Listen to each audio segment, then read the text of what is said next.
आप ऐसे स्थान पे हो वहां अगर रुक गए तो कुचल दिए जाओगे। समय अपनी रफ्तार से आगे बढ़ रहा, अगर आप उसे सही दिशा में मोड़ दिए तो खुद को कहीं और पाओगे, वरना यह रणभूमि है, यहां कायरों के लिए कोई स्थान नहीं। वीरों की जय जयकार होती है। युद्ध में जाने से पहले खुद को तैयार करो। शरीर बलवान और मन एकाग्र एक मेधावी छात्र की पहचान है।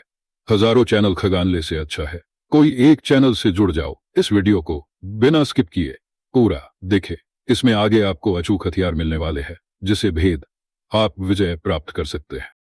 हेलो बच्चों, क्या हाल चाल बच्चों। आज हम बात करने वाले हैं अपने तीसरे पार्ट में, जहां पर हमने क्वेश्चन को छोड़ा था वहीं से क्वेश्चन को फिर से स्टार्ट कर रहे हैं। बहुत ही इंपॉर्टेंट क्वेश्चन की जो सीरीज है अनसॉल्व को हम विद सॉल्यूशन सिखा रहे हैं आप सभी को।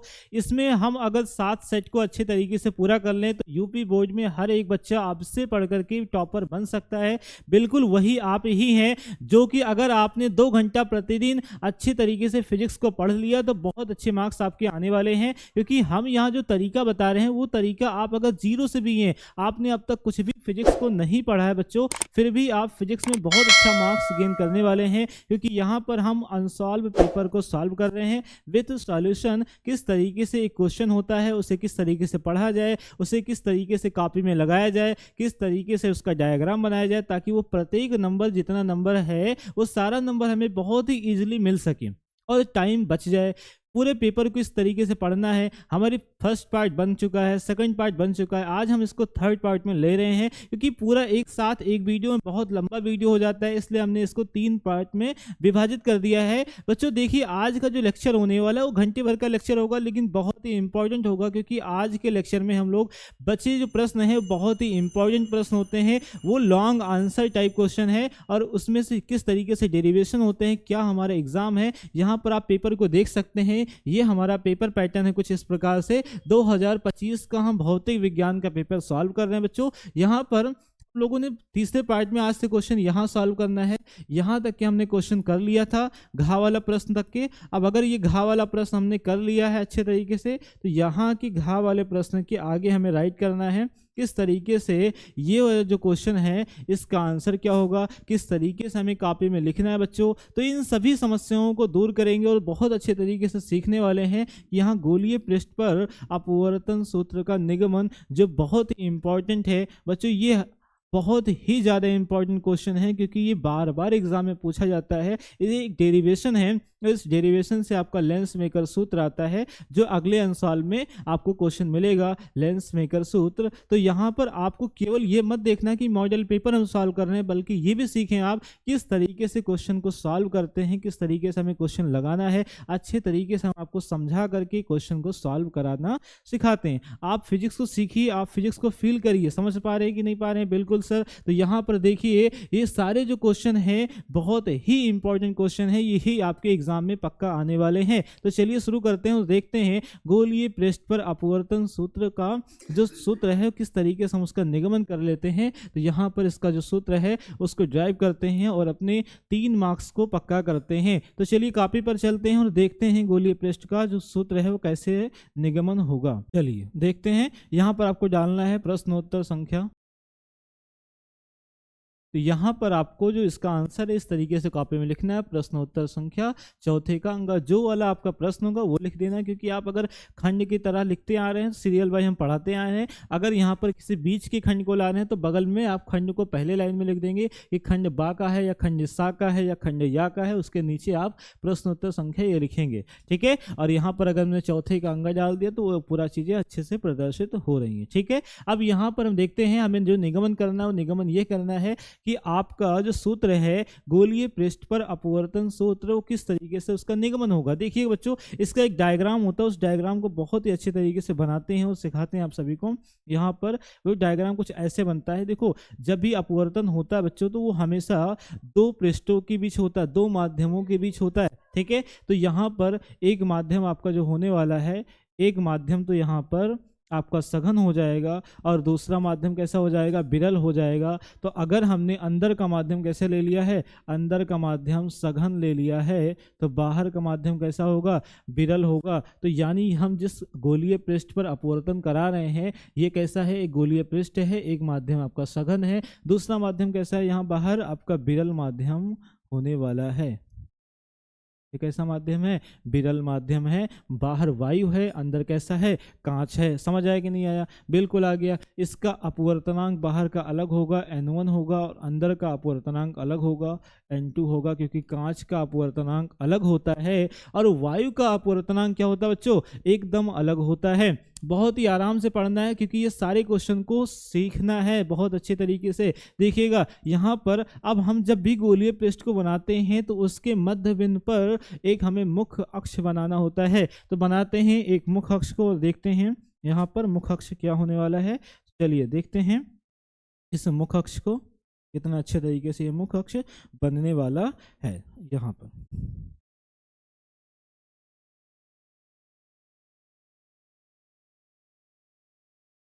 ये देखिए, ये आपका क्या है, एक मुख्य अक्ष है। समझ पा रहे हैं कि नहीं। तो ये अगर मुख्य अक्ष है तो इसी मुख्य अक्ष के ऊपर आपको कोई वस्तु को रखना है। यहाँ मुख्य अक्ष के ऊपर कोई वस्तु को रखना है। मान लेते हैं हमने सपोज किया कि यहाँ एक वस्तु रखा जो ओ है। ओ का मतलब क्या है, यानी ऑब्जेक्ट। ठीक है, हमने यहाँ पर कोई वस्तु को रख दिया है।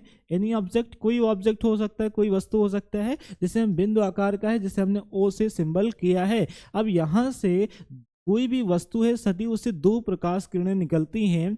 ठीक है, एक प्रकाश किरण को अगर हमने सीधे भेज दिया तो सीधे जाने वाली प्रकाश किरणें गोलीय पृष्ठ पर सीधे निकल जाती हैं। अगर उसे एक एंगल पर चाहे नीचे चाहे ऊपर एंगल पर भेजेंगे तो वो क्या होगा, माध्यम पर डिपेंड करेगा किस तरीके से कौन से माध्यम में आपका प्रकाश जाने वाला है। राइट, तो यहाँ पर आपका जो प्रकाश है उसको हम कैसे फेंकने वाले हैं, पहले प्रकाश को यहीं पर इसी से सीधा निकालने वाले हैं, इसी पर। समझ पा रहे हैं। तो पहले प्रकाश किरण को हमने क्या कर दिया, इसी पर सीधा निकाल दिया, सीधा भेज दिया। समझ पाए। तो पहले प्रकाश किरणों को हमने इसी पे भेज दिया।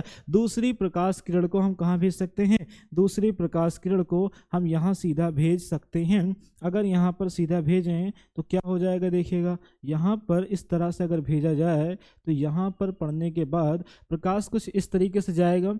अब अगर प्रकाश को डिस्टर्ब ना किया जाए, अगर प्रकाश को कोई डिस्टर्ब ना करे, उसको माध्यम ना बदले, तो माध्यम ना बदलने से प्रकाश सदैव सीधी रेखा में चलती है। तो प्रकाश सदैव क्या हो जाती है भैया, सीधी रेखा में गमन करती। अगर प्रकाश को कोई डिस्टर्ब ना करता तो प्रकाश इस बिंदु से क्या होता, प्रकाश सीधी रेखा में चलती जाती, जैसे कि प्रकाश इस तरह जा रही है। समझ पा रहे। लेकिन प्रकाश को कोई ना कोई डिस्टर्ब किया है। प्रकाश को डिस्टर्ब किसने किया है, प्रकाश को डिस्टर्ब इसलिए किया है कि प्रकाश विरल माध्यम से सघन माध्यम में प्रवेश कर रही है। तो जब प्रकाश विरल माध्यम से सघन माध्यम में प्रवेश करती है तो वह अभिलंब की ओर झुक जाती है। यानी कि जिस बिंदु पर आपका प्रकाश यहाँ पर आया है, इस बिंदु पर हमें किसका पता लगाना होगा, इस बिंदु पर हमें अभिलंब का पता लगाना होगा कि अभिलंब क्या है। तो अभिलंब के लिए हम क्या देखते हैं कि ये कहीं ना कहीं एक गोले का भाग है और गोले के केंद्र को क्या बोलते हैं, यानी गोले का आपका जो केंद्र होगा ये वो क्या होगा, वक्रता केंद्र होगा। तो यानी जो आपका वक्रता केंद्र है सी, इसके खींची गई, क्योंकि आप देखें यहाँ पर आपका जो भी एक गोला होता है उस गोले का केंद्र होता है सेंटर, उससे खींची गई प्रत्येक लाइन हमेशा कितने डिग्री होती है, 90 डिग्री का। और ये 90 डिग्री ही आपको बताता है कि ये अभिलंब है, लंबवत है। तो यहाँ पर एक लाइन खींच लेते हैं जो हमारा क्या होगा, अभिलंब का काम करने वाला है। देखिएगा ये क्या लाइन होगा, ये कहीं ना कहीं आपका क्या है, अभिलंब होने वाला है। ये कैसी लाइन है आपकी, ये अभिलंब लाइन है। समझ पाए। अब ये अगर अभिलंब हमने बना दिया तो यानी प्रकाश किरण किधर जाएगी, जब प्रकाश विरल माध्यम से सघन माध्यम में प्रवेश करती है तो वह अभिलंब की ओर झुक जाती है। अभिलंब यहाँ है, प्रकाश यहाँ जा रही, तो इस प्रकाश किधर जाएगी, उधर झुक जाएगी। तो प्रकाश जो रियलिटी है वो इधर जा करके बल्कि इधर चली जाएगी। तो यहाँ पर देखिएगा, ठीक है। तो प्रकाश आपका क्या हो जाएगा, इधर चला जाएगा। इस तरीके से ध्यान दीजिएगा, ठीक है। यहाँ पर प्रकाश कैसे जाएगा, बल्कि अभिलंब की ओर झुक जाएगा। तो इस प्रकार से प्रकाश गुजर जाएगा अविलंब की ओर। ऐसे जाएगा, बिल्कुल जाएगा सर। अब ये आगे प्रकाश एक इधर निकल रही, एक प्रकाश ऊपर की ओर निकल रही है, दोनों आपस में कहीं मिल नहीं रही हैं, तो इसको जबरदस्ती करके अगर पीछे मिलाया जाए तो यानी यहाँ पर जो प्रकाश है वो आपका प्रकाश इस तरीके से खींच करके अगर इससे मिलाया जाए तो ऐसे कुछ बनने वाला है प्रकाश, राइट। तो यानी कि यहाँ पर प्रकाश इस तरीके से जा रहा था, प्रकाश को माध्यम बदलने से प्रकाश मुड़ गया, प्रकाश का अपवर्तन हो गया। अगर प्रकाश का अपवर्तन हो गया तो उसे जबरदस्ती करके खींचे मिलाने पर ये दोनों प्रकाश किरणें आपस में इस बिंदु पर मिल रही हैं, आपस में क्या हो रही हैं, इस बिंदु पर मिल रही हैं, ठीक है भैया। तो इस बिंदु पर मिलने के कारण यहाँ पर आपका क्या बन गया, प्रतिबिंब बन गया, और ये क्या है, सी बन गया। तो यहाँ पर क्या है, सी है, यहाँ पर क्या है, आई है, यहाँ पर क्या है, ओ है। अब इनके एंगल को मान लिया जाए, छोटे छोटे एंगल बन रहे, थोड़े थोड़े कोण बन रहे हैं, तो इसको क्या कर सकते हैं, यहाँ पर एंगल को मान सकते हैं अल्फा, यहाँ एंगल मान ले बीटा, और यहाँ पर एंगल मान ले गामा। आप यहाँ भी अल्फा बीटा गामा ले सकते हैं, यहाँ से अल्फा बीटा गामा ले सकते हैं, कोई इसमें बाउंडेशन नहीं है, ठीक है। इस तरीके से आपको एक डायग्राम बनाना है अच्छी तरीके से, यही है आपका डायग्राम, इसके बारे में लिख सकते हैं। ये आपकी जो रेड वाली लाइन है ये क्या है, ये अभिलंब है। रेड वाली लाइन क्या है, अभिलंब है।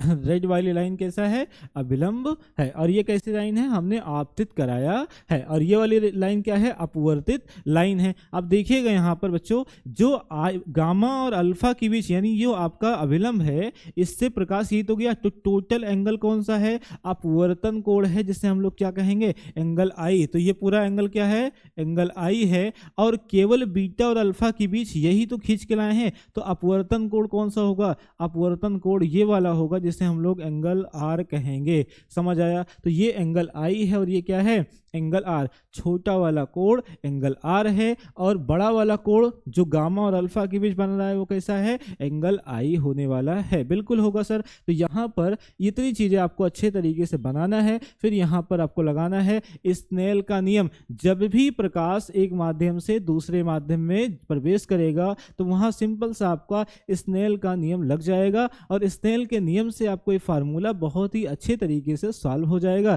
चलिए देखते हैं और करते हैं क्या होता है स्नेल का नियम और किस तरीके से आपको करना है, ठीक है। यहाँ पर देखते हैं और सीखते हैं। तो जो आपका यहाँ पर लगाएंगे किस तरीके से, इस तरीके से लिखेंगे और लिख देंगे भैया स्नेल के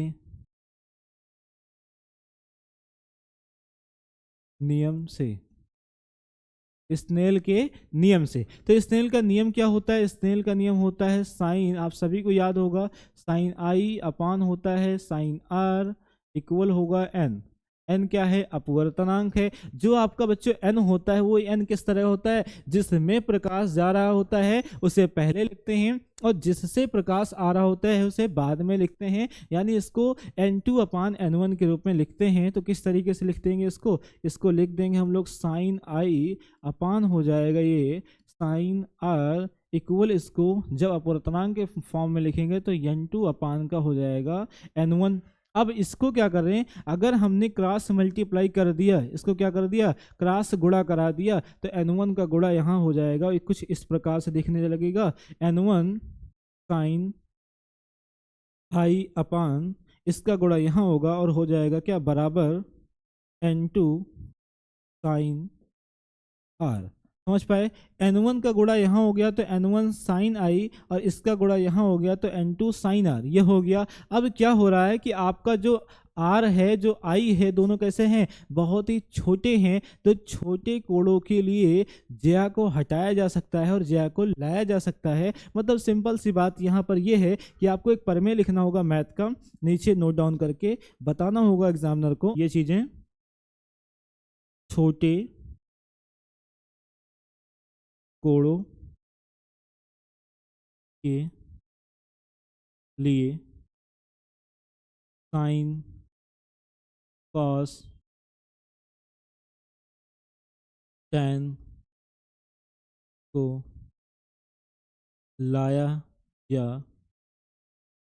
हटाया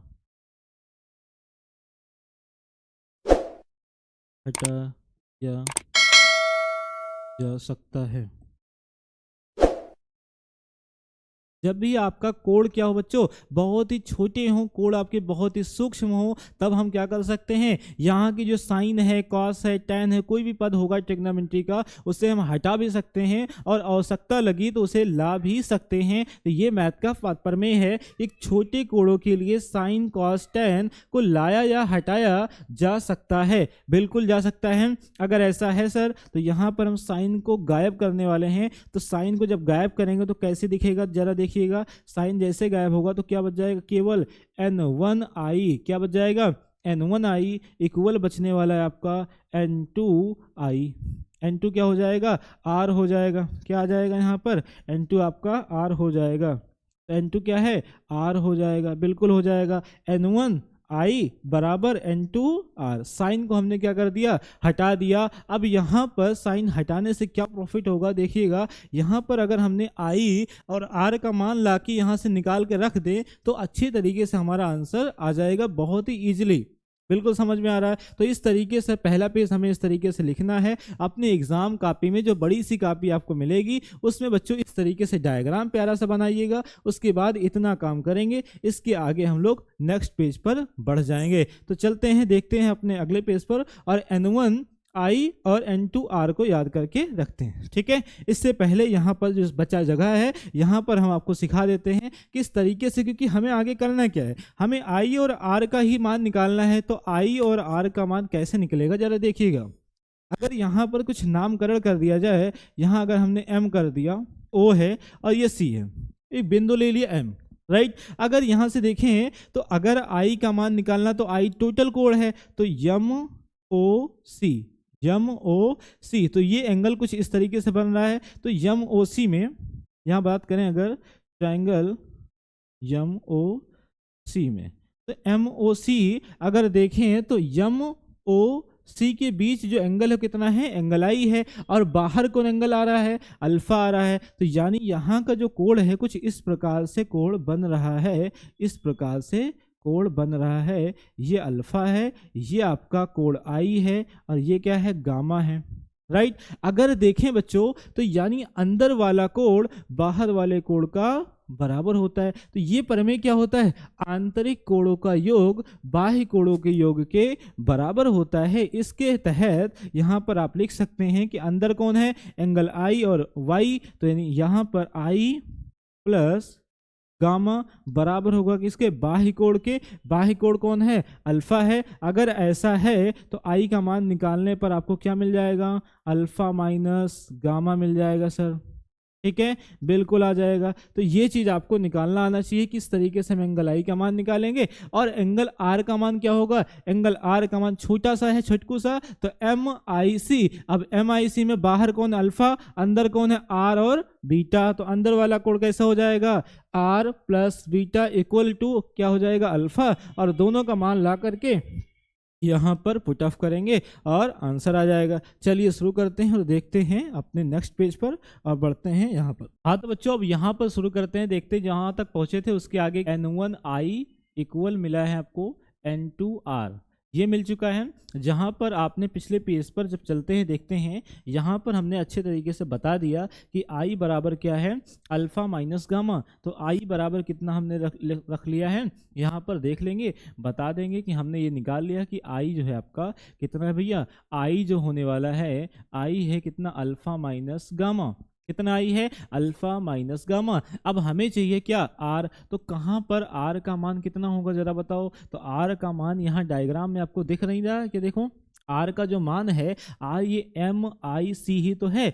आर क्या है, MIC है, जो आर और बीटा है। आंतरिक कोण बराबर होता है बाह्य कोण के, तो अंदर वाला जो कोण है आर प्लस बीटा, तो r प्लस बीटा बराबर है किसके, अल्फा के। लिखते हैं और देखते हैं, यानी कि आपका जो r है ये किसके बराबर होगा, तो यानी कि आपका जो r प्लस बीटा बराबर होगा किसके, अल्फा के। आंतरिक कोणों का योग बराबर होता है बाह्य कोण के योग के बराबर। r अगर निकालें तो r बराबर कितना हो जाएगा, बीटा उधर चला जाएगा और अल्फा माइनस क्या हो जाएगा, बीटा।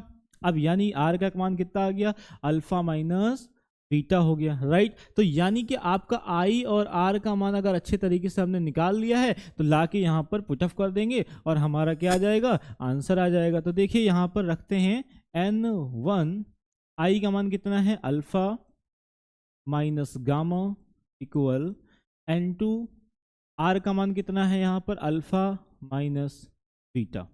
समझ आया। अब देखिएगा यहाँ पर जो अल्फा गामा अल्फा बीटा क्या है, सूक्ष्म कोण है, छोटे कोण है। तो हमने क्या बताया है, छोटे कोणों के लिए साइन कॉस टेन को वापस लाया जा सकता है। तो यानी हमें जो आवश्यकता है वो क्या है, क्योंकि डायग्राम में हमारा क्या है, हमारा जो डायग्राम बच्चों है उसमें क्या हमारे पास लंब है ना, तो लंब है और आधार है, और हमारे पास आधार की ही वैल्यू इसमें अज्ञात होती है, ज्ञात होती है। तो अगर आधार की वैल्यू हमें पता है तो किस तरीके से क्या लें, यहाँ पर अगर साइन ले लेंगे तो साइन में कड़ आ जाएगा और कड़ से कोई मतलब नहीं निकलेगा। इसलिए हम लोग यहाँ क्या ले लेंगे, tan alpha, tan beta, tan gamma, जिससे हमारा यहाँ से अच्छे तरीके से MP आ जाएगा। यहाँ पर हमने एक बिंदु ले लेना है P, समझ में आ रहा, यहाँ पर हम लोग एक बिंदु मान लेंगे क्या, P को, ठीक है। वो P लगभग आपका क्या है, ध्रुव के बराबर ही होता है, जहां से हम लोग दूरी मापेंगे PC, PI और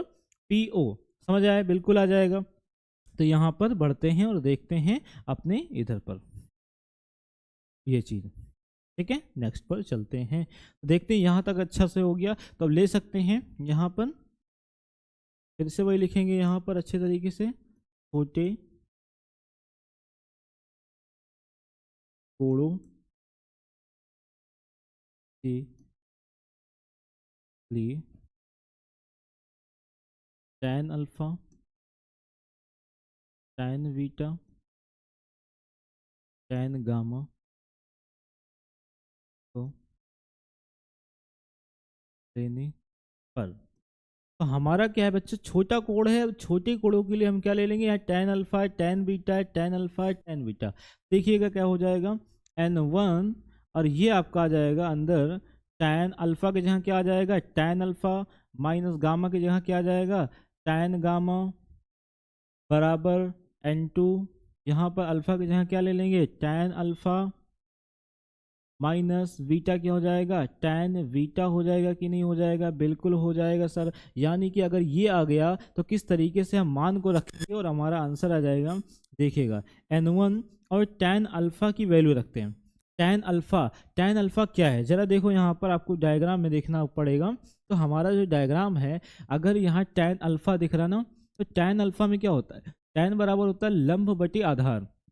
टैन बराबर क्या होता है, लंब बटे आधार। अगर लंब बटे आधार होता तो क्या होगा, MP बटा PC, MP बटा PC, MP बटा PC। समझ आया बच्चों। यानी कि यहाँ पर अगर हमने n लेकर के P माने तो P लगभग बराबर होता है किसके, n के, इसलिए डायरेक्ट हमने मान लिया यहाँ पर P, ताकि आपको कोई दिक्कत ना हो। जो कमजोर से कमजोर छात्र हैं उन सभी को भी समझ में आ जाए, बिल्कुल आ जाएगा सर। यानी कि ये देखिएगा, अगर ये PC है, ठीक है, PC है, तो MP बटा में क्या आ जाएगा, PC। टैन अल्फा के लिए क्या ले लेंगे, MP बटा में PC। टैन अल्फा क्या हो जाएगा, MP बटे में आ जाएगा PC minus tan gamma. Tan gamma बाद में था तीसरा वाला, तो टैन गामा क्या हो जाएगा, MP बटे में क्या आ जाएगा, PO। MP बटे में PO, MP बटे में PO। सारी दूरियां P से ही मापनी है, सब लंब वही है। N2 टैन अल्फा देखो अभी लिखा आपने MP बटे में PC माइनस टैन बीटा क्या होगा, टैन बीटा लंब तो वही है सबके लिए, तो MP बीटा में क्या है, PI, बीटा में क्या है, PI। जरा एक बार देखो डायग्राम को और फिर से समझो। डायग्राम देखो जरा, यहाँ पर आपका जो MP तो लंब सबके लिए है, चाहे अल्फा के लिए बात करें, चाहे बीटा के लिए बात करें, चाहे गामा के लिए बात करें, लंब तो एक ही है, MP ही है। अगर ये MP है तो एक बार MP अल्फा के लिए PC हो गया, एक बार MP बीटा के लिए PI हो गया, एक बार MP गामा के लिए PO हो गया। समझ आया, बिल्कुल हो गया सर। यहाँ से बढ़ जाते हैं आगे की ओर। अगर ये आ गया बच्चों तो किस देखो यहाँ MP यहाँ भी है, MP यहाँ भी, MP यहाँ भी, MP यहाँ है, तो MP को कॉमन करके क्या कर सकते हैं, काट सकते हैं। अगर MP को कॉमन कर लें तो क्या होगा जरा देखो, यहाँ पर अगर MP यहाँ है, MP यहाँ है, ये देखो MP है ना, अगर MP को हम लोग बाहर करें तो क्या दिखेगा, यहाँ पे N1 है और MP को हम बाहर कर रहे हैं तो अंदर क्या बचेगा, अंदर MP निकल गया तो 1/PC होगा कि नहीं होगा, -1 बच जाएगा, 1/PO हो गया, बराबर यहाँ से अगर MP कॉमन करें तो क्या हो जाएगा, N2 और MP हो जाएगा, अंदर क्या बचेगा 1/PC -1/PI होगा कि नहीं होगा, बिल्कुल होगा सर। इतनी चीज़ें अच्छे समझ में आया। तो जरा देखो MP यहाँ भी बराबर में है, MP यहाँ भी बराबर में है, अब दो चीज़ें सेम बराबर होती कट जाती हैं कि नहीं कटती, बचा क्या N1, तो N1 से गुणा करा देंगे और लिख देंगे N1PC -N1PO, इसका N2 से गुणा करा देंगे और आपका आ जाएगा N2/PC -N1/PI। चलिए देखिए अगले पेज पर और बढ़ते हैं और देखते हैं। N1 से जब गुणा कराएंगे तो बच्चों कुछ इस तरीके से लिखेगा आपको, N1/PC -N1, इस पर भी गुणा होगा तो N1 का यहाँ पर हो जाएगा जो आपका गामा था, तो गामा के लिए क्या PO बराबर हो जाएगा N2 का, उधर गुणा कराएंगे तो N2 हो जाएगा वही PC, फिर -N2 यहाँ भी आ जाएगा, बीटा के लिए PI हो जाएगा, राइट। ये आपका फंक्शन बनने वाला है। अगर ये अच्छे तरीके से आ गया तो अगली लाइन में देखो जरा, इन सब का मान रखें और आंसर आ गया, देखो फटाक से आंसर आ गया आपका, PC क्या है, PO क्या है, PC क्या है और PI क्या है, सारी चीज़ें बताएंगे। यहीं से तात्पर्य निकल रहा, जो देखो ट्रिक कैसे काम करता है, यहाँ पर मुझे बार बार डायग्राम देखने की आवश्यकता नहीं पड़ती, मैं यहीं से देख करके बता रहा हूँ, आपको भी यही सोच रखनी है। क्या यहाँ पर दिख रहा है PC N1 है ना, जरा देखो मैं यहाँ लिख भी देना हूँ, चलिए देखो PC क्या है, C क्या हम लिखा है वक्रता केंद्र, और सभी दूरियां किधर हैं, P से मापेंगे और इधर की माप रहे हैं, नेगेटिव की तरफ माप रहे हैं, नेगेटिव की तरफ ले लेंगे तो PC क्या वक्रता केंद्र है, और वक्रता केंद्र से मापी गई दूरी क्या वक्रता त्रिज्या, इसको हम लोग -R से दिखाते हैं कि नहीं दिखाते। यहाँ पर PO है, O क्या बताता है, O बताता है कि ऑब्जेक्ट है, और ऑब्जेक्ट की दूरी क्या होती है, माइनस का U होता है कि नहीं होता है, बिल्कुल होता है सर। अगर यहाँ पर देखें तो तीसरी दूरी क्या है PI, I क्या बता रहा है आपको, I बता रहा है प्रतिबिंब की दूरी, और प्रतिबिंब की लिखते हैं V से, I क्या है प्रतिबिंब है, और प्रतिबिंब की दूरी होता है माइनस का I, क्योंकि सभी डायग्राम में जो आपका सभी डिस्टेंस है वो कैसे हैं, आपका जो सभी माप है वो सभी डायग्राम में किधर माप रहे हैं, इधर माप रहे हैं। यहाँ से मापी गई ये जो दूरी है वो माइनस का R है, यहाँ से मापी गई जो प्रतिबिंब की दूरी है बच्चों वो माइनस का V है, यहाँ से मापी गई जो दूरी है वस्तु की वो कितना है माइनस का U होता है। ये सभी दूरियां कैसी हैं, इधर आएंगे तो नेगेटिव, उधर जाएंगे तो कैसा मिलेगा पॉजिटिव, उधर जाएंगे तो कैसा मिलेगा पॉजिटिव, इधर आएंगे तो कैसा मिलेगा नेगेटिव मिलने वाला है। समझ आया। अब अगर ये है तो बढ़ते हैं और देखते हैं, वैल्यू को रखते हैं और वैल्यू को रखने के बाद समझते हैं अपने आंसर की तरफ। तो रख देते हैं माइनस चिन्ह सहित, आंसर आ गया देखिए N1/PC, PC कितना है भैया माइनस का R है सर, माइनस N1/PO क्या है, PO है सर माइनस का U है, इक्वल यहाँ पर N2/PC क्या है, PC जरा देख के बताओ माइनस का R है, हमारे साथ बोलिए, जहां भी बैठकर आप पढ़ रहे हैं कमरे में फटाफट हमारे साथ बोलते हुए लिखिए कॉपी में। PI कितना है माइनस का B है, गर्मा गर्म आपका आंसर आ गया। देखिएगा यहाँ पर जो है माइनस प्लस का जब डिवाइड होता है तो माइनस ऊपर चला जाता है, तो माइनस हो जाएगा N1/R, और माइनस माइनस क्या होता है प्लस होता है सर, तो N1/ U हो गया कि नहीं हो गया। अब जरा देखिए माइनस प्लस माइनस N2/R और माइनस माइनस प्लस N2/B हो जाएगा। अब जरा देखिए कि R यहाँ है, R यहाँ, तो R को एक तरफ रख लो और B वाले को एक तरफ कर लो, तो यानी N2 जो माइनस में है अगर इसको इस ओर लाएं, इस तरफ लाएं, तो N2 माइनस में इधर आएगा क्या हो जाएगा प्लस हो जाएगा सर। तो N2 क्या हो गया, इधर आने पर N2/R माइनस में था, इधर आ गया प्लस हो गया, पहले लिख दिया, और ये पहले से माइनस था इसको ऐसे रहने देंगे N1/R। तो R खानदान क्या हो गए मैच कर गए, ठीक है। अब यहाँ पर N1 अपान यू प्लस में उधर जाएगा, क्या हो जाएगा, माइनस हो जाएगा। तो जरा इसको उधर लेके चलते हैं और देखते हैं क्या हो जाएगा। पहले से जो है उसको रख देंगे, N2 अपान का V है, ये उधर गया प्लस में था, उधर गया माइनस हो गया, N1 अपान का U हो गया। कितना आ गया, N1 अपान का U हो गया। अब जरा देखो यहाँ पर R है, यहाँ भी R है, यहाँ भी एलसीएम सेम है, तो इसको यहीं पर अगर छोड़ दें तो आंसर हो जाएगा, अन्यथा इसको एक आंसर में और लिखा जा सकता है। जरा देखो यहाँ पर इसको कैसे कन्वर्ट करेंगे सर, N2 माइनस N1 जुड़ जाएगा क्योंकि आपका एलसीएम क्या होगा, R ही आ जाएगा। तो यहाँ पर N2 माइनस का N1 अपान का R होगा, ये ब्रैकेट में ऐसे और बराबर जैसे लिखा है इसको ऐसे रहने देंगे, N2 अपान का V माइनस N1 अपान का U, ऐसे करके, और ये आपका आंसर हो जाएगा। ठीक है बच्चों, तो इतना आपको एग्जाम में अच्छी तरीके से करना है। यहाँ पर हो गया आपका आंसर, यही सूत्र का निगमन करना था। यहाँ से आपका 1 नंबर का क्वेश्चन और बन जाता है, ये सूत्र दे देता है, समझ पा रहे हो। इसको n को बच्चों म्यू से भी प्रदर्शित किया जाता है, बिल्कुल घबराने की टेंशन नहीं लेना है। अब यहाँ पर n क्या है जरा बता देते हैं। n तो आप जानते ही हैं क्या, अपवर्तनांक है, इस चीज़ों को भी लिखना जरूरी है। क्या है, n क्या है, अपवर्तनांक है। अब यानी r क्या है सर, तो r जो होने वाला बच्चों, r को बोलते हैं वक्रता त्रिज्या। r क्या है, वक्रता त्रिज्या है। उसके बाद और क्या है, v है, v को बोलते हैं प्रतिबिंब की दूरी, प्रतिबिंब की दूरी। के बाद यहाँ बच्चों क्या है, u है, तो u क्या है, u को बोलते हैं वस्तु की दूरी। u क्या है, वस्तु की दूरी, समझ आया।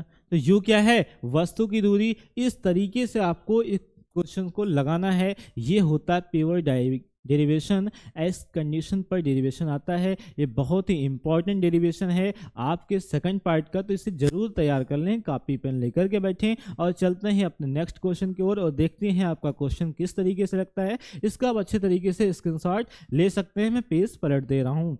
देखिएगा ये क्वेश्चन हो गया, उसके बाद इससे पहले वाला पेज ये था और इससे पहले वाला पेज आपका ये था, ठीक है, डायग्राम वाला। तो इस तरीके से अपन लोग 3 पेज करेंगे, तब जाकर के क्वेश्चन डेरिवेशन संपूर्ण होगा। देखो डेरिवेशन में कुछ भी रखा नहीं है, आप प्रैक्टिस करिए, एक बार कॉपी में लगाइए, दूसरी बार भी प्रैक्टिस करिए और तीसरी बार करेंगे, आपका समय बच जाएगा। ठीक है, देखो हम यहाँ आपको एक एक पॉइंट बता रहे हैं, समझा रहे हैं, तब जाकर के इसमें समय लग रहा है, अन्यथा ये 5 मिनट का भी क्वेश्चन नहीं है अगर डायरेक्ट कॉपी में आपको आता है लगाने के लिए। ठीक है, एग्जाम में आपका 5 मिनट ही लगेगा इस पूरे डेरिवेशन को करने के लिए, फटाफट दिमाग में आता है। लेकिन हमें यहाँ पर आपको समझाना है, डायग्राम बनाना है, वहाँ आपको डायग्राम याद रहेगा, फटाफट डायग्राम बनाए और हो गया। ठीक है, अच्छे तरीके से तैयारी करना है। अब बढ़ते हैं अपने पेपर की ओर और देखते हैं तीसरा नंबर अगला क्वेश्चन कैसा है। अगला क्वेश्चन आपका क्या होने वाला है इस पेपर का। देखिए हमने अब तक ये क्वेश्चन अच्छे तरीके से सॉल्व कर लिया है। अब इस क्वेश्चन के बाद आपका आता है उसी खंड का 5वें का उसी खंड का प्रश्न क्या है, 5वें का प्रश्न है। और 5वें का जो प्रश्न है बच्चों कैसा है, ट्रांसफार्मर की व्याख्या कीजिए। प्रश्न कैसा है, ट्रांसफार्मर की व्याख्या कीजिए। बहुत ही इंपॉर्टेंट क्वेश्चन है, ये तो बिल्कुल आएगा भैया। आपके गली के किनारे आप जहां बैठे हैं, जिसके बिजली के नीचे बैठे हैं, आपके गांव में तो ट्रांसफार्मर लगा होगा। अब वो ट्रांसफार्मर के बारे में बताना है कि वो कौन सा ट्रांसफार्मर है, कैसे काम करता है, वो किस सिद्धांत पर कार्य करता है, उसके अंदर लगा क्या होता है, उसका स्ट्रक्चर क्या होता है, ढेर सारे क्वेश्चन। और इसका व्याख्या का मतलब होता है विस्तार पूर्वक जानकारी आप प्रदान करें। ठीक है, तो आपके गांव मोहल्ले में जो ट्रांसफार्मर लगा है वो कैसा है, वो अपचाई ट्रांसफार्मर होता है, स्टेप डाउन ट्रांसफार्मर होता है। और जहां पावर हाउस होता है, पावर हाउस से जो बिजली बनकर के आती है, वहां पर आपका स्टेप अप ट्रांसफार्मर लगा होता है, ऊंचाई ट्रांसफार्मर लगा होता है बच्चों। वो क्या करता है, बिजली को बढ़ा देता है।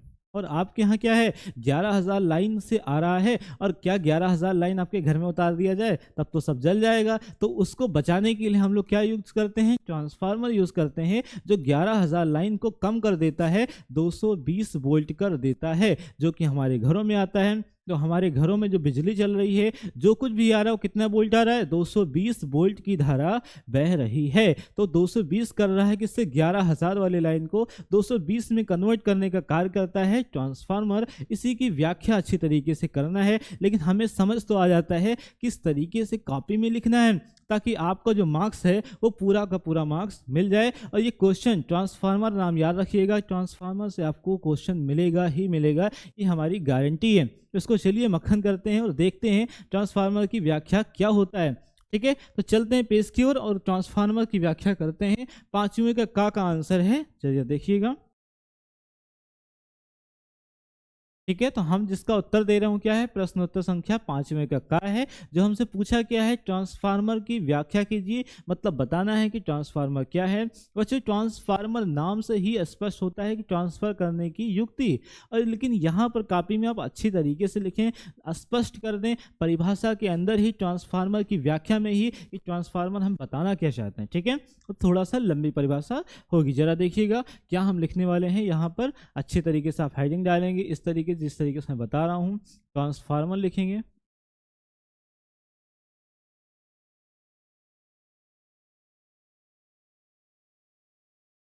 ये क्या है, ट्रांसफार्मर है। अब अगर ये ट्रांसफार्मर है तो ट्रांसफार्मर की अंतर्गत आप क्या लिखने वाले हैं, ट्रांसफार्मर के अंतर्गत आप इसकी परिभाषा लिखेंगे। इसकी जो परिभाषा होती है क्या होती है, यह एक ऐसा उपकरण है, उपकरण मतलब इलेक्ट्रॉनिक उपकरण है, इलेक्ट्रॉनिक डिवाइस है जो काम में आता है। आपके घरों में बहुत सारे ऐसे सामान हैं जहाँ छोटे छोटे ट्रांसफार्मर भी लगे होते हैं।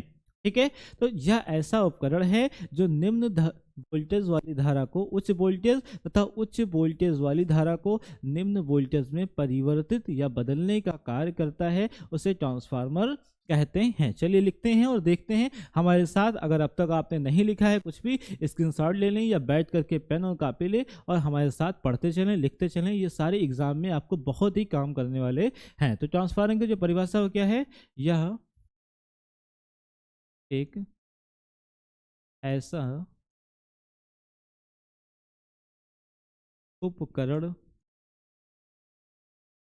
है जो उच्च वोल्टेज उच्च वोल्टेज वाली उच्च वोल्टेज वाली धारा को निम्न वोल्टेज तथा निम्न वोल्टेज वाली धारा को उच्च वोल्टेज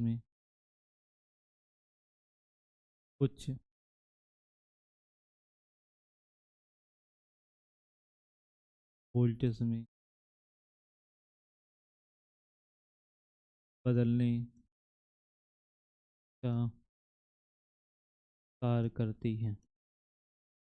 करता है। समझ आया?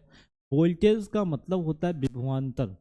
उसका जो वोल्ट है कि 220 वोल्ट होगा, 240 वोल्ट होगा, 440 वोल्ट होगा, या 11,000 होगा, या 33,000 केवी होगा, ये जो चीज़ें बोल रहे हैं उसका वोल्टेज है। किस तरीके से उस वाली जो धारा प्रवाहित हो रही है उस वोल्टेज पर उसको कम और ज़्यादा कर सकते हैं, की परिभाषा इसलिए ऐसे लिखा हूँ। यह एक ऐसा उपकरण है जो उच्च वोल्टेज, बहुत अधिक वोल्टेज है तो उसे क्या कर देगा, बहुत ही कम कर देगा, और बहुत कम वोल्टेज है तो उसे क्या कर देगा, बहुत हाई कर देगा। आपके घरों में स्टेबलाइजर नाम का युक्ति लगा होगा, स्टेबलाइजर लगा है ना, जो बहुत सारी आपके अगर गाँव में बहुत स्लो लाइट आ रही है और अगर आपने स्टेबलाइजर लगा रखा है तो आपकी यहाँ लाइट बहुत अच्छी रहेगी, बिल्कुल तरीके से लाइट रहेगी और आपका मोटर वगैरह चीज़ें अच्छे तरीके से चलेंगे। स्टेबलाइजर में खोल के देखोगे तो क्या लगा है, जाइए और उसको खोल के देखिए। बिल्कुल ऐसा मत करना बच्चों। देखिए उसके अंदर आपका ट्रांसफार्मर लगा होता है, तो ट्रांसफार्मर वहां दोनों प्रकार के लगे हैं।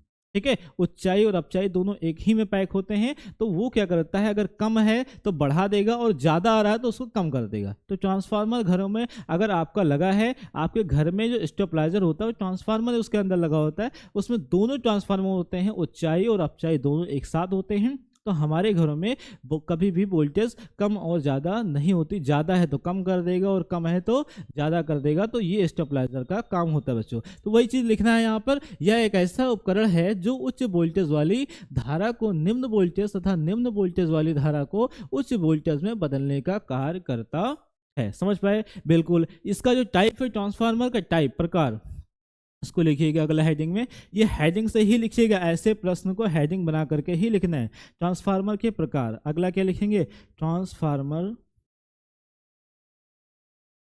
ट्रांसफार्मर के प्रकार। तो ट्रांसफार्मर कितना प्रकार का होता है भैया? ट्रांसफार्मर हम बार बार बात कर रहे हैं, ट्रांसफार्मर कितने प्रकार का होता है? दो प्रकार का होता है। तो यह दो प्रकार के होते हैं, इसका अंतर्गत क्या लिखेंगे, यह दो प्रकार, दो प्रकार के होते हैं। कौन कौन से सर? यहाँ पर इसके दो प्रकार हैं बच्चों, उसको इस तरीके से डैश करके आप लिखिएगा। एक होता है ऊंचाई, ऊंचाई ट्रांसफार्मर,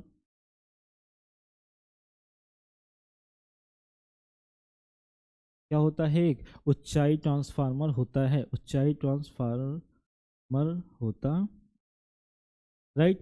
एक होता है आपका कैसा, ऊंचाई ट्रांसफार्मर, और दूसरा आपका होता है अपचाई ट्रांसफार्मर। दूसरा कैसा होता है, अपचाई ट्रांसफार्मर। कैसा होता है, अपचाई, अपचाई ट्रांसफार्मर, राइट। पहला क्या होता है, ऊंचाई ट्रांसफार्मर, दूसरा कैसा होता है बच्चों, अपचाई ट्रांसफार्मर। तो दो प्रकार के ट्रांसफार्मर होते हैं। ट्रांसफार्मर के प्रकार कितने हैं, दो होते हैं। एक होता है ऊंचाई ट्रांसफार्मर, एक होता है अपचाई ट्रांसफार्मर। अब इसकी भी व्याख्या आपको करनी होगी कि ऊंचाई ट्रांसफार्मर क्या है और अपचाई ट्रांसफार्मर क्या है, बस इतना ही। अगर यहाँ से और क्वेश्चन किया 5 नंबर का कि ट्रांसफार्मर क्या है, तथा उसमें एक क्वेश्चन दे देगा कि इसके कार्य सिद्धांत का संक्षिप्त वर्णन करिए, तब जाकर के आपको यहाँ डायग्राम बनाना होगा और उसके कार्य सिद्धांत को लिखना होगा। यहाँ केवल उसने कहा है ट्रांसफार्मर की व्याख्या कर दीजिए 3 नंबर का, तो वेटेज भी समझिएगा। जब ये क्वेश्चन 5 नंबर का आएगा तब आपको वहाँ संक्षिप्त वर्णन जो चित्र बनाने का कहेगा, तभी आपको डायग्राम बनाना है और उसके सिद्धांत को लिखना है। ठीक है, चलिए देखते हैं। तो इसके प्रकार को बता देना है एक एक हेडिंग करके, और लिख देते हैं। हम यहाँ पहला सीखते हैं, तो हेडिंग लिखेंगे यहाँ पहले का आंसर कि इसको ऊंचाई ट्रांसफार्मर,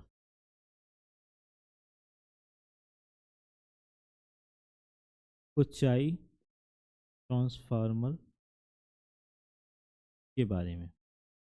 ऊंचाई ट्रांसफार्मर क्या होता है?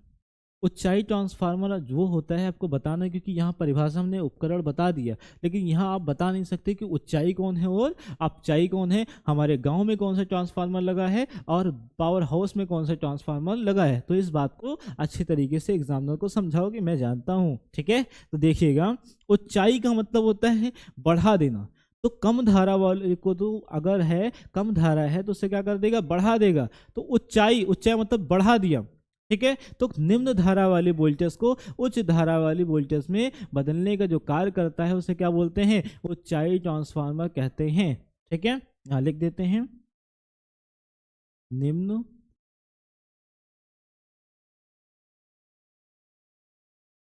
वोल्टेज वाली धारा को उच्च वोल्टेज वोल्टेज वाली धारा में धारा में बदलने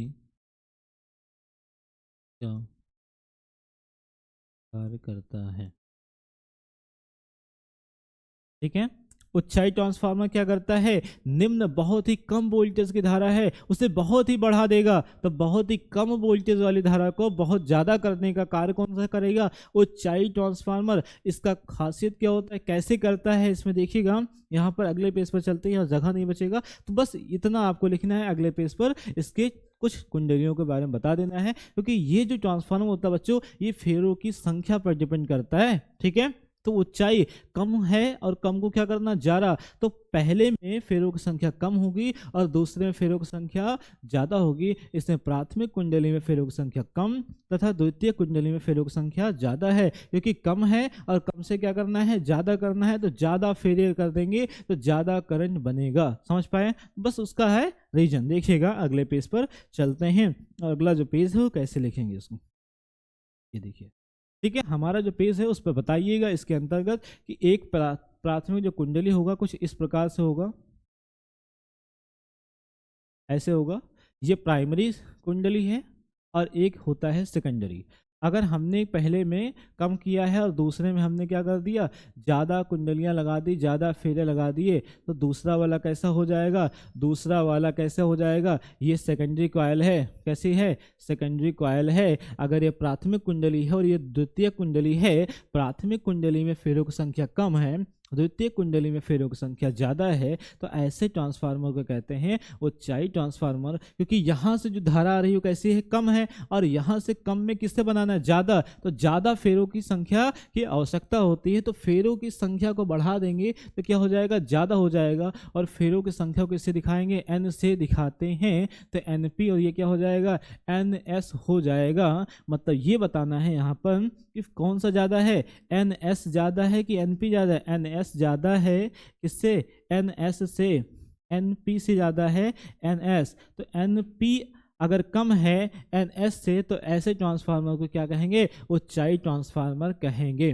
बिल्कुल समझ में आ गया, तो यहाँ पर बिल्कुल इसको स्पष्ट कर दिया हमने। अब आपको बताना है केवल अपचाई ट्रांसफार्मर क्या है और इसकी व्याख्या हो जाएगी। ठीक है, तो यहाँ पर लिखते हैं और अपचाई के बारे में बात करते हैं। इसकी हिंदी भी लिख दीजिएगा, इसको प्राथमिक बोलते हैं, प्राथमिक कुंडली। काफ़ी बच्चे इसे पहली बार देख रहे होंगे, तो इसे प्राथमिक कुंडली और इसको द्वितीय कुंडली कहते हैं। इसको क्या बोलते हैं, द्वितीय कुंडली कहते हैं। इसको क्या बोलते हैं, द्वितीय कुंडली। इसको हम लोग एक नाम से और जानते हैं, इसको निवेशी कुंडली कहते हैं, इसे निर्गत कुंडली कहते हैं। जिसमें प्रत्यावर्ती धारा स्रोत को जोड़ते हैं वो आपका निवेशी कुंडली होता है। जिससे प्रत्यावर्ती धारा स्रोत को निकालते हैं, जिधर लोड होता है, उसको हम लोग क्या बोलते हैं, निर्गत कुंडली भी कहते हैं। ठीक है, तो यहाँ पर हो गया बात। अब यहाँ पर अपने अगले हेडिंग को डालना है नंबर 2, और वो बताना है कि अपचाई ट्रांसफार्मर की क्या क्वालिटीज होती हैं। अपचाई ट्रांसफार्मर,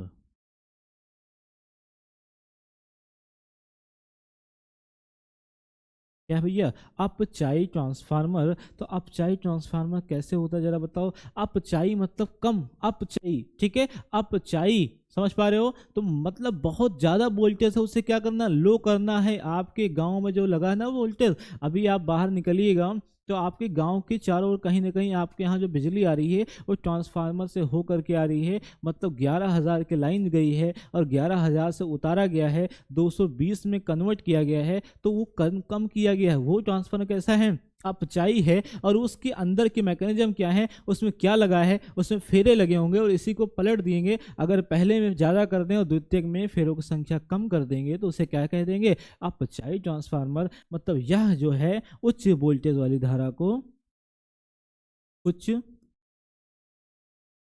वोल्टेज वाली धारा को निम्न वोल्टेज वाली धारा में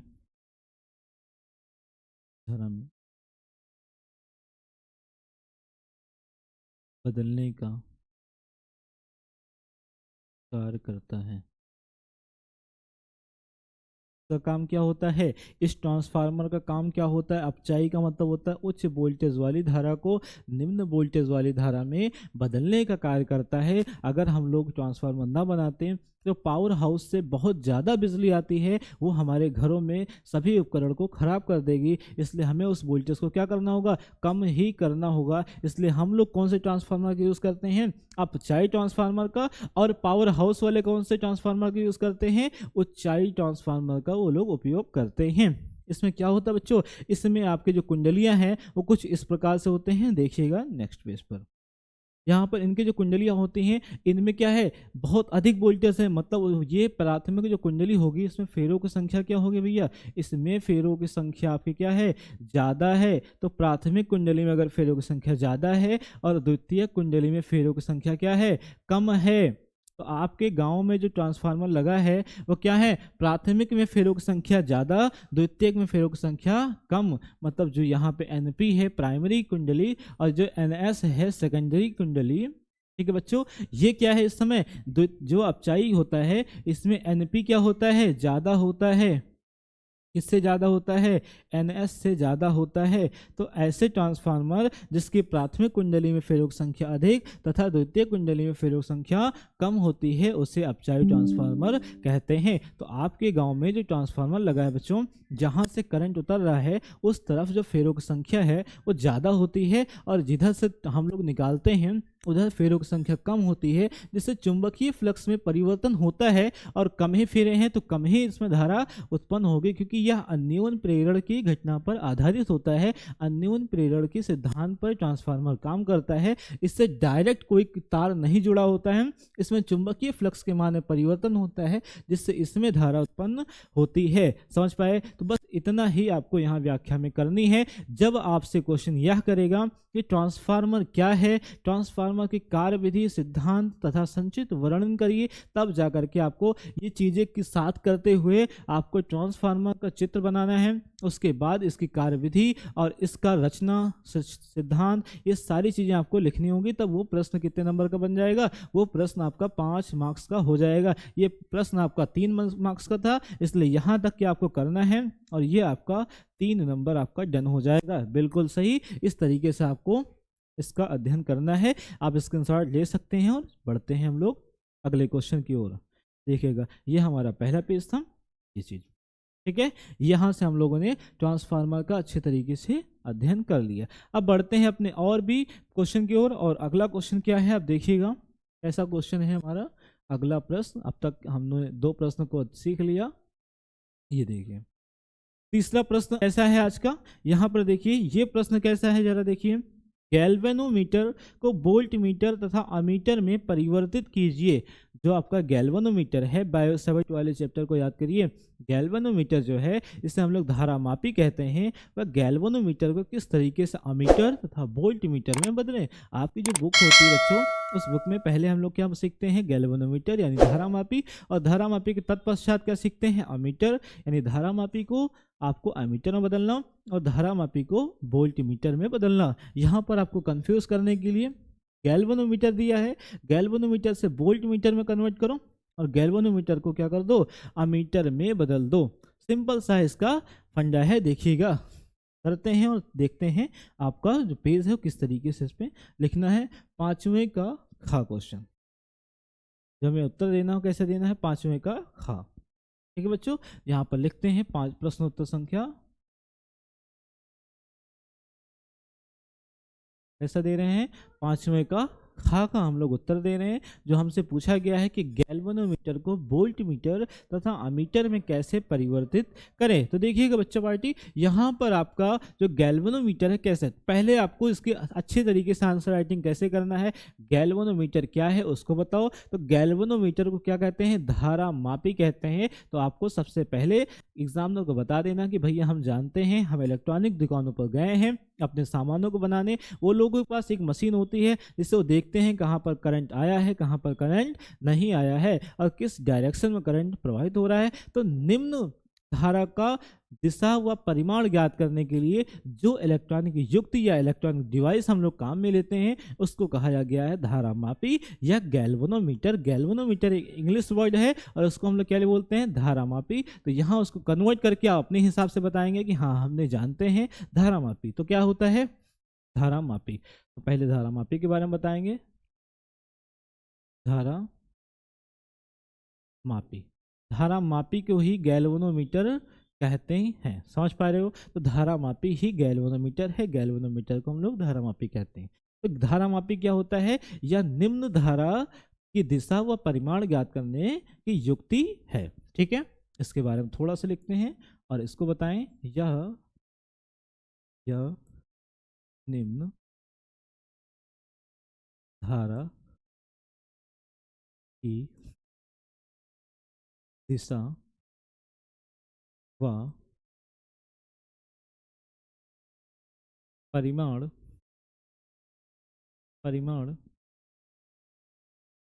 ज्ञात करने युक्ति है। राइट, बिल्कुल समझ आ गया। या निम्न धारा बहुत ही कम धारा जिसमें प्रवाहित होगा तभी माप पाएगा। अगर आप सोचो कि 220 वोल्टेज पर लेके जाए आपकी धारा मापी को और टच करें तो आपका धारा मापी क्या हो जाएगा, जल जाएगा, खराब हो जाएगा। तो उसके मापन को के लिए हमको क्या करना पड़ेगा, तो उसका जो मापन है उसको हम लोगों ने क्या कर दिया, उसमें बहुत ही लो और बहुत ही हाई प्रतिरोध को लगा दिया। संट साहब आ गए और संट को लेकर जब आए तो उन्होंने एक समांतर क्रम लगा दिया और एक श्रेणी क्रम लगा दिया। इन दोनों व्यवस्थाओं को ही हम लोग क्या बोलते हैं, वोल्ट मीटर और अमीटर। समझ पा रहे हो। तो अमीटर कब बनता है, जब हम गैल्वेनोमीटर के समांतर क्रम में एक संट प्रतिरोध को जोड़ते हैं तो ऐसी व्यवस्था को हम लोगों ने क्या नाम दिया, अमीटर। और अगर उसी गैल्वेनोमीटर की सीरीज में श्रेणी क्रम में अगर हमने एक प्रतिरोध संट को लगा दिया तो उसकी व्यवस्था को क्या बोलते हैं, वोल्ट मीटर कहते हैं। बस वह गैल्वेनोमीटर है। गैल्वेनोमीटर को सुधार दिया किसने, संट ने। क्योंकि यहाँ समस्या क्या हो रही थी, जो आपका गैल्वेनोमीटर था, जो आपका धारा मापी था, वो बहुत ही लो करंट का ही संसूचन कर पा रहा था। अगर जैसे ही हाई वोल्टेज पर लगाते थे तो हमारा धारा मापी क्या हो जाता था, खराब हो जाता था। इसके लिए इस केस को ठीक करने के लिए हमने धारा मापी को कन्वर्ट कर दिया आपके वोल्ट मीटर और अमीटर में। समझ आया। ये परिभाषा आपको बताना है, धारा मापी क्या है, या निम्न धारा की दिशा व परिमाण ज्ञात करने की युक्ति है। ठीक है, अब चलते हैं अपने कन्वर्ट की तरफ, कन्वर्जन की तरफ। देखिएगा, धारा मापी से वोल्ट मीटर। ठीक है,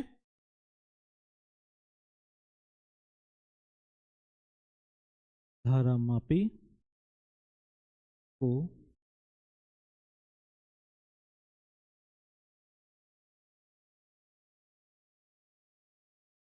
वोल्ट मीटर में बदलना।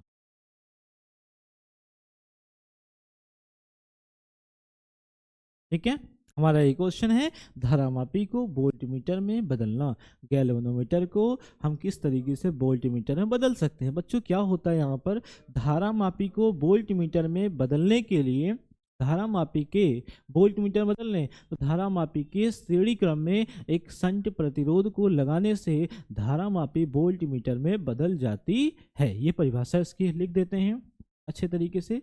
धारा मापी, धारा मापी को वोल्ट मीटर में बदलने के लिए श्रेणी क्रम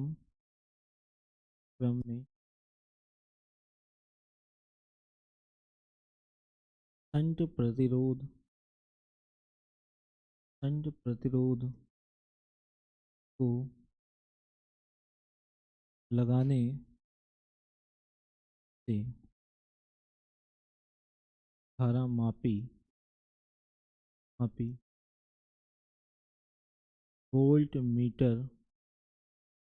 वोल्ट मीटर में बदल जाती है।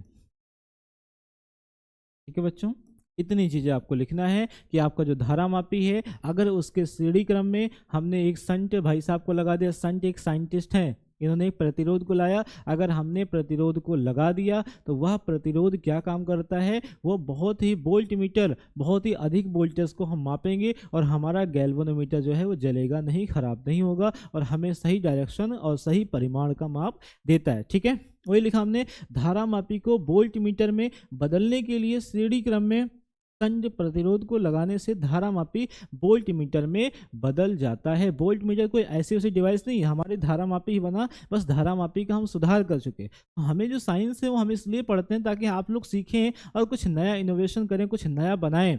इनमें कमियां होती हैं, कोई हमेशा के लिए परफेक्ट नहीं हो सकता। ठीक है, तो जो चीज़ें हैं पहले धारामापी बनाया गया, अब धारामापी की जो कमियां आने लगी सामने, उस कमियों को आगे के आप सबके जैसे स्टूडेंट आए और उसको सुधार दिया। पहले बना दिया अमीटर और फिर बना दिया वोल्ट मीटर। अब देखो भाई, अमीटर और वोल्ट मीटर बहुत महंगे होते हैं, तो आप सब इसको और अच्छे तरीके से अध्ययन करें किस तरीके से इसको सस्ता किया जा सकता है, 200-250 में किया जा सकता है, ताकि आप सभी को घर में भी हो और आप अच्छे तरीके से इस पर एक्सपेरिमेंट कर सकें। तो देखिएगा, इस पर अभी पढ़ने का, अध्ययन करने का बहुत सारी चीज़ें बची हुई हैं बच्चों। ये हो गया। अब हमें कन्वर्जन करना है किसको, धारा मापी को अमीटर में। इसका एक संक्षिप्त वर्णन होता है, देखिए इसका किस तरीके से डायग्राम बनेगा। यहाँ पर आपका जो सीधा तार है, कोई भी आपके घर में तार गया है जो देखो उस पर, तो उसकी जैसे हम लोग लगाएंगे वहाँ पर वोल्ट मीटर को कैसे लगाएंगे, तो इसकी जो श्रृंखला होती है, यहाँ पर क्या होता है, उसके अंदर गैल्वेनोमीटर होता है और गैल्वेनोमीटर की श्रेणी क्रम में ही हमारा भाई साहब संट लगे होते हैं। क्या लगे होते हैं, संट साहब लगे हैं एस। ठीक है, तो यहाँ पर जो संट है ये लगे हैं और ये गैल्वेनोमीटर है। अगर यहाँ से धारा जा रही है, यहाँ से धारा निकल रही है, तो कैसे, यहाँ पर जो धारा है वो आई है, यहाँ भी धारा जो है वो क्या है, आई है। इस धारा को हम लोग क्या बोलते हैं, आई जी, क्योंकि वो किससे जा रहा है, गैल्वेनोमीटर से। बस यहाँ पर क्या बात बता दिए, आई जी। ये भी धारा कैसे निकलेगी, आईजी धारा निकल रही है। अब देखो, यदि बिंदु बदलता है तो विभवांतर बदल जाता है, यदि बिंदु बदलते हैं तो विभवांतर बदल जाता है, और बिंदु नहीं बदलते तो विभवांतर नहीं बदलता है। राइट, तो यहाँ पर विभवांतर आपका V1 है, यहाँ विभवांतर आपका क्या है, V2 है। अगर हम देखें तो V बराबर क्या होता है, V1 प्लस का V2 होता है, यानी V की वैल्यू अगर रखें तो V क्या होता है, ओम चाचा का नियम, V बराबर आई आर। आई क्या यहाँ पर धारा, और आर क्या होता है, जो हम युक्ति यूज लेते हैं आपके इर्द गिर्द जो लगा है, बल्ब लगा है, पंखा लगा है, फ्रिज लगा है, यही प्रतिरोध है। आप समझ रहे होंगे प्रतिरोध क्या है। ठीक है, आप प्रेस यूज कर रहे हैं, प्रेस भी एक क्या है, प्रतिरोध है। आपका बल्ब क्या है, प्रतिरोध है। ठीक है, आपकी वॉशिंग मशीन क्या है, प्रतिरोध है। ठीक है, वो लाइट के लिए क्या काम करता है, प्रतिरोध काम करता है। ठीक है, यहाँ पर जो गैल्वेनोमीटर हो गया भैया प्रतिरोध है, तो V1 की जगह क्या आ जाएगा, IG धारा, आई आर होता है ना, तो यहाँ पर आर क्या है, जी है, प्लस यहाँ पर देखें V2 क्या है, तो आई जी के पास क्या है, धारा आई, और इसके साथ में कौन प्रतिरोध है, संट है। तो V बराबर क्या हो जाएगा, आई जी प्लस आई जी। अब इसको एक लाइन और लिख सकते हैं कि V बराबर आई जी, यहाँ भी है, आई जी यहाँ भी है, इसे कॉमन कर लें तो आई जी कॉमन हो जाएगा और क्या हो जाएगा, G प्लस एस, और यही आंसर हो जाएगा। इतना आपको अच्छे तरीके से लिखना है। आपका बदल गया कि इसमें धारामापी आपका बदल गया वोल्ट मीटर में। बिल्कुल। अब इसको अगले पेज पर करते हैं कि किस तरीके से धारामापी को अमीटर में बदला जाता है। ठीक है, अच्छे तरीके से करते हैं। इतना आपको एग्जाम में लिखना होगा। अच्छे तरीके से आप स्क्रीनशॉट ले सकते हैं और बढ़ते हैं उसको अगले पेज पर। अगली हेडिंग डालते हैं, धारामापी को अमीटर में कैसे बदलते हैं। धारामापी को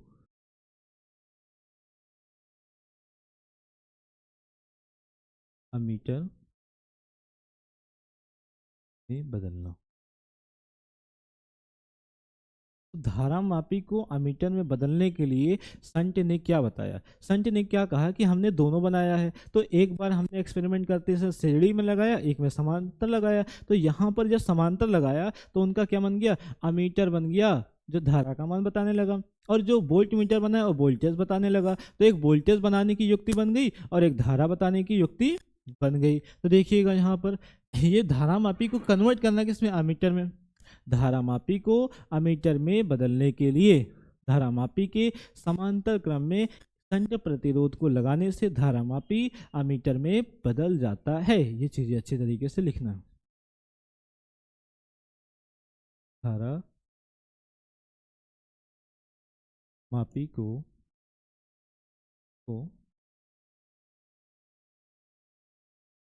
अमीटर में बदलने के लिए धारामापी को अमीटर में बदलने के लिए धारामापी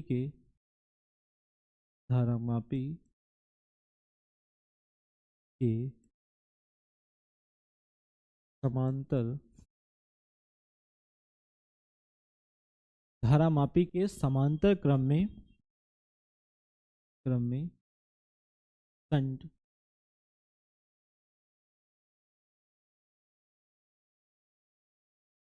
प्रतिरोध को लगाने से धारामापी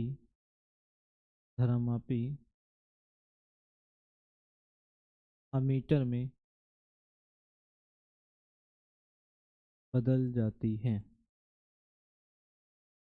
आपकी जो धारामापी भैया वो किसमें बदल जाती है? अमीटर में बदल जाती है। धारामापी के समांतर क्रम में, यानी धारामापी को हम कन्वर्ट कर रहे हैं, तो धारामापी को अमीटर में बदलने के लिए धारामापी के समांतर क्रम में शंट प्रतिरोध को जोड़ने पर या शंट प्रतिरोध को लगाने पर आपका जो धारामापी है वो कन्वर्ट हो जाता है किसमें? अमीटर में बदल जाता है। कैसे बदल जाता है सर? यहाँ पर आपको डायग्राम बनाना होगा। यहाँ पर एक धारा थी, इसमें हमने क्या लगाया? जी को लगाया। जी क्या है? गैल्वेनोमीटर, जिसे हम लोग धारामापी कहते हैं। ये सीधा जा रहा था, हमने क्या कर दिया, इससे यहाँ शाखाएं निकाल दी। इस तरीके से एक प्रतिरोध को जोड़ दिया। क्या जोड़ दिया भैया? एक प्रतिरोध को लगा दिया। ये प्रतिरोध कौन है? वही शंट चाचा।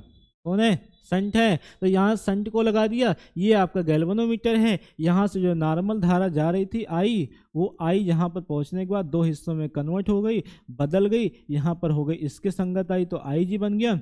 नीचे आ रहा तो देखो आई है 50 रुपीज़ है और 50 को बांटना है, इसमें भी जाना इसमें जाना। अगर यहाँ पर आपने देखा कि 30 चला गया तो यहाँ कितना आएगा? 20 ही आएगा। तो वही बात है कि आपका जो धारा है कुछ इस प्रकार से कन्वर्ट हो जाएगा, टूट जाएगा, आई में से घट जाएगा। कितना घट जाएगा?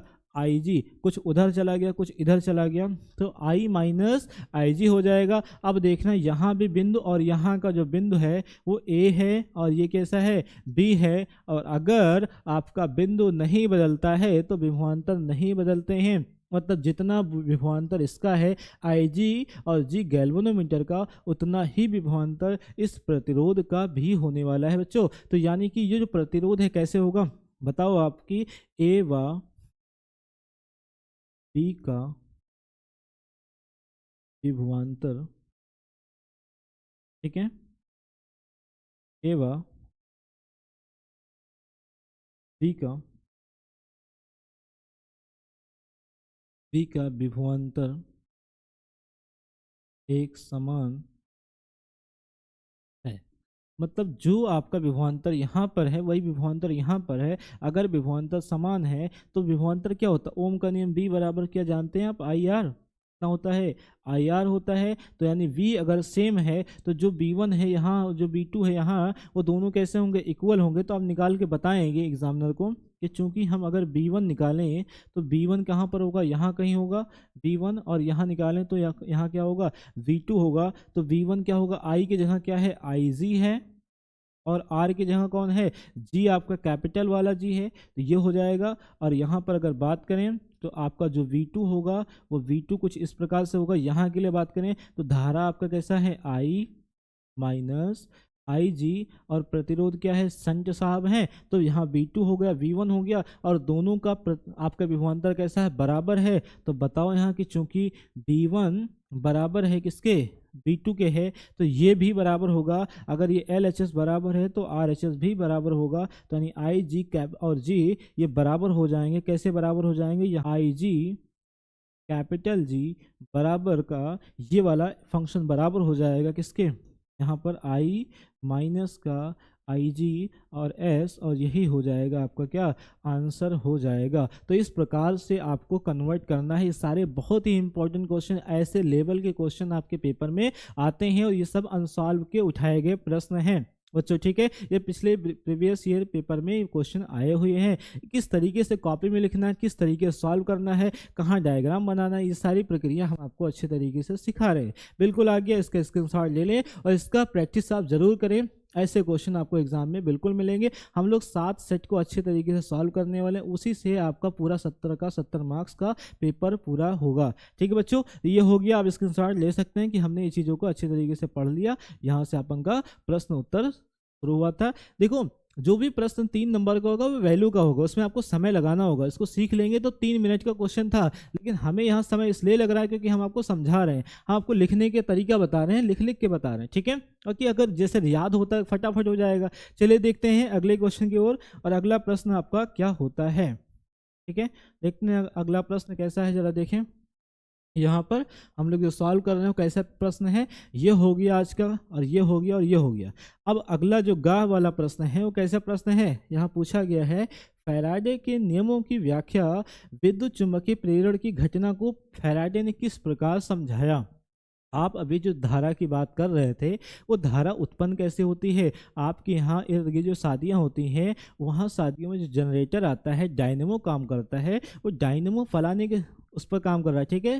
फैराडे के किस तरीके से हम चुंबक से बिजली बना सकते हैं। इन्होंने कहा कि अगर हम कॉपर की कॉयल को और चुंबक को दोनों में से किसी एक को गति कराएं, किसी एक को घुमाएं, तो कॉपर की वायर में करंट उत्पन्न हो जाती है। मतलब अगर आपने घर पे कर सकते हैं, आप इस चीज़ को, चुंबक लें और आप तार को लें, आपके इर्द गिर्द चुंबक मिल जाएगा, कॉपर तार मिल जाएगा। कॉपर तार आप महीन लीजिए क्योंकि उसका प्रतिरोध कम होता है, मोटी वायर का प्रतिरोध ज़्यादा होता है, ठीक है। तो उसमें जब आप कुंडली को रखें और चुंबक को अपने हाथों से घुमाएंगे तो आपकी कुंडली में क्या हो जाएगा, जो कॉपर का वायर होगा उसमें धारा बनने लगेगी, ठीक है। तो यहाँ पर इन्होंने प्रयोग किया और उसी के आधार पर नियम दे दिया। इनके 2 नियम हैं और दोनों नियमों को बहुत ही महत्वपूर्ण से किस तरीके से एग्जाम में लिखना है उसको देखते हैं और सीखते हैं। चलते हैं, देखते हैं अपने कॉपी पर किस तरीके से लिखेंगे। तो बच्चों देखते हैं फैराडे के नियमों की व्याख्या किस तरह किया जाता है। तो इनके 2 नियम हैं, इन दोनों नियमों को देखते हैं। चलते हैं अपनी कॉपी की ओर और अगला क्वेश्चन सॉल्व करते हैं।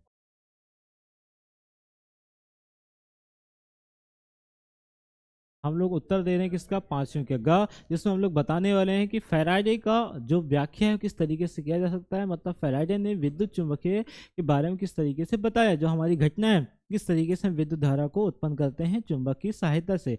तो फैराडे ने क्या बताया, इनका जो 2 नियम है। फैराडे का प्रथम नियम वो यह बोलता है कि जब चुंबक व कुंडली के मध्य, ध्यान से सुनना, जब चुंबक व कुंडली के मध्य सापेक्ष गति कराते हैं तो चुंबकीय फ्लक्स के मान में परिवर्तन होने से कुंडली में एक विद्युत वाहक बल उत्पन्न होता है जो धारा को प्रेरित करता है। इस घटना को विद्युत चुंबकीय प्रेरण कहते हैं। इसे फैराडे का प्रथम नियम भी कहा जाता है, ठीक है। तो ये लिखनी है फैराडे के नियमों की व्याख्या में। इसका जो दूसरा नियम है उस दूसरे नियम को भी देखेंगे। तो पहले कैसे लिखेंगे, यहाँ पर देखिएगा। तो आपका आंसर जो होगा वो कैसे होगा, आप हेडिंग डालेंगे यहाँ पर फैराडे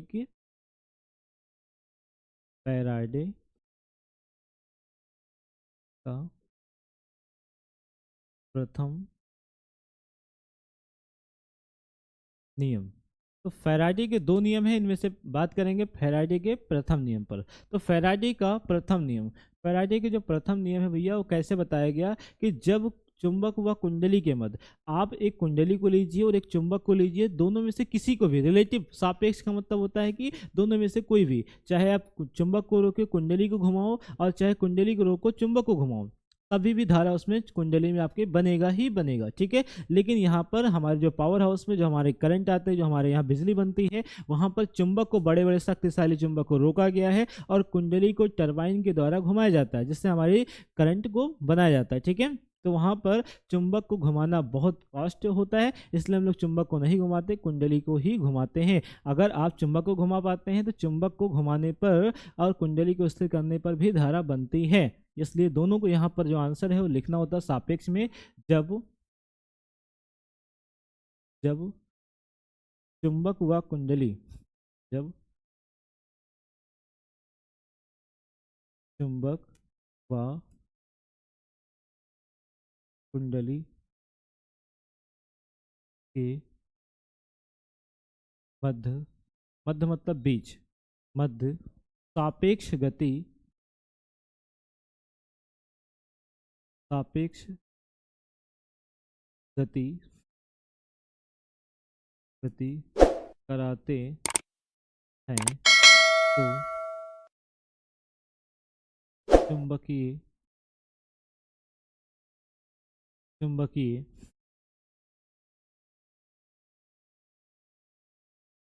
फ्लक्स के मान में, मान में परिवर्तन, परिवर्तन होने, होने से। तो जब हमारा चुंबक व कुंडली के मध्य सापेक्ष गति कराते हैं बच्चों, तो चुंबकीय फ्लक्स के मान में परिवर्तन होने से, चुंबकीय फ्लक्स के जो मान है उसमें परिवर्तन होने से कुंडली में विद्युत वाहक बल, कुंडली, कुंडली में विद्युत वाहक बल, कुंडली में विद्युत वाहक बल उत्पन्न होता है, जो धारा को, जो धारा को प्रेरित, जो धारा को प्रेरित करता है। समझ आया बच्चों? तो आपका जो विद्युत वाहक बल होता है वो विद्युत वाहक बल एक बैटरी के रूप में काम करता है। तो उसमें जो बैटरी होता है हमें बाहर से कोई ऊर्जा नहीं देनी होती है। हम क्या करते हैं कि चुंबक को घुमाते हैं या कुंडली को घुमाते हैं तो यांत्रिक ऊर्जा, बाह्य ऊर्जा को हम कन्वर्ट करते हैं, इसलिए यह ऊर्जा संरक्षण के नियम पर आधारित होता है। ठीक है, यहाँ पर क्या लिखना है, जब चुंबक व कुंडली के मध्य सापेक्ष गति कराते हैं तो चुंबकीय फ्लक्स के मान में परिवर्तन होने से कुंडली में विद्युत वाहक बल उत्पन्न होता है जो धारा को प्रेरित करता है। इस घटना को, एक घटना है भैया, इस घटना को विद्युत चुंबकीय प्रेरण कहते हैं। जो ये घटना है भैया, इस घटना को क्या कहते हैं, यह घटना विद्युत चुंबकीय प्रेरण कहलाती है। इसे ही, इसे, इसे फैराडे के प्रथम नियम से जाना जाता है। राइट, इतनी चीजें आपको लिखनी होती है फैराडे के नियमों की व्याख्या के लिए। ठीक है, तो यहाँ पर फैराडे का प्रथम नियम इस प्रकार है कि जब चुंबक व कुंडली के मध्य सापेक्ष गति होती है तो चुंबकीय फ्लक्स के मान में परिवर्तन होने से विद्युत वाहक बल उत्पन्न होता है जो धारा को प्रेरित करता है। इस घटना को विद्युत चुंबकीय प्रेरण कहते हैं। यह फैराडे का प्रथम नियम कहलाता है या जाना जाता है। यह हो गया पहला नियम। और दूसरा नियम बहुत ही आसान है, तो दूसरे नियम को लिखेंगे, यहाँ पर हेडिंग डालेंगे इस प्रकार से, द्वितीय नियम, फैराडे, फैराडे का दूसरा नियम। जो फैराडे का दूसरा नियम है वो जरा देखो, यहाँ पर छोटा सा फार्मूला बताया इन्होंने। जो फैराडे का वो विद्युत वाहक बल, ई क्या है, विद्युत वाहक बल ईएमएफ, ये बराबर होता है माइनस, माइनस आता है लेंज के नियम से, यहाँ पर माइनस जो फाई बी है, बी को बताते हैं चुंबकीय फ्लक्स, और फाई क्या, फ्लक्स, यहाँ पर फाई बी अपान डी टी होता है। और ये जो डी है फाई में, इसमें भी डी लगा होता है। डी का मतलब होता है परिवर्तन, डी का यहाँ मतलब क्या बताया गया है, परिवर्तन।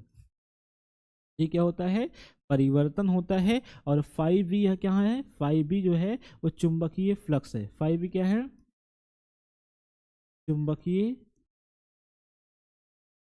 फ्लक्स है। फाइव क्या है, चुंबकीय फ्लक्स है। और डी टी क्या है, टाइम, टाइम, टी को क्या बोलते हैं, समय, टी क्या है, समय है। तो जरा हमारे साथ यहाँ बनाएंगे परिभाषा, क्या होता है, चुंबकीय फ्लक्स के मान में परिवर्तन की ऋणात्मक दर को विद्युत वाहक बल कहते हैं। क्या है, जरा ध्यान से सुने। ये आपका फाई भी क्या, चुंबकीय फ्लक्स है। इसका जो मान है वो डी का मतलब है परिवर्तन।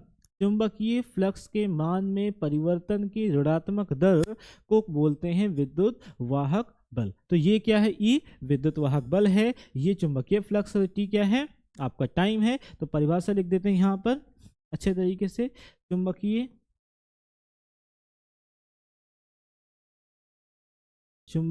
फ्लक्स के मान में परिवर्तन की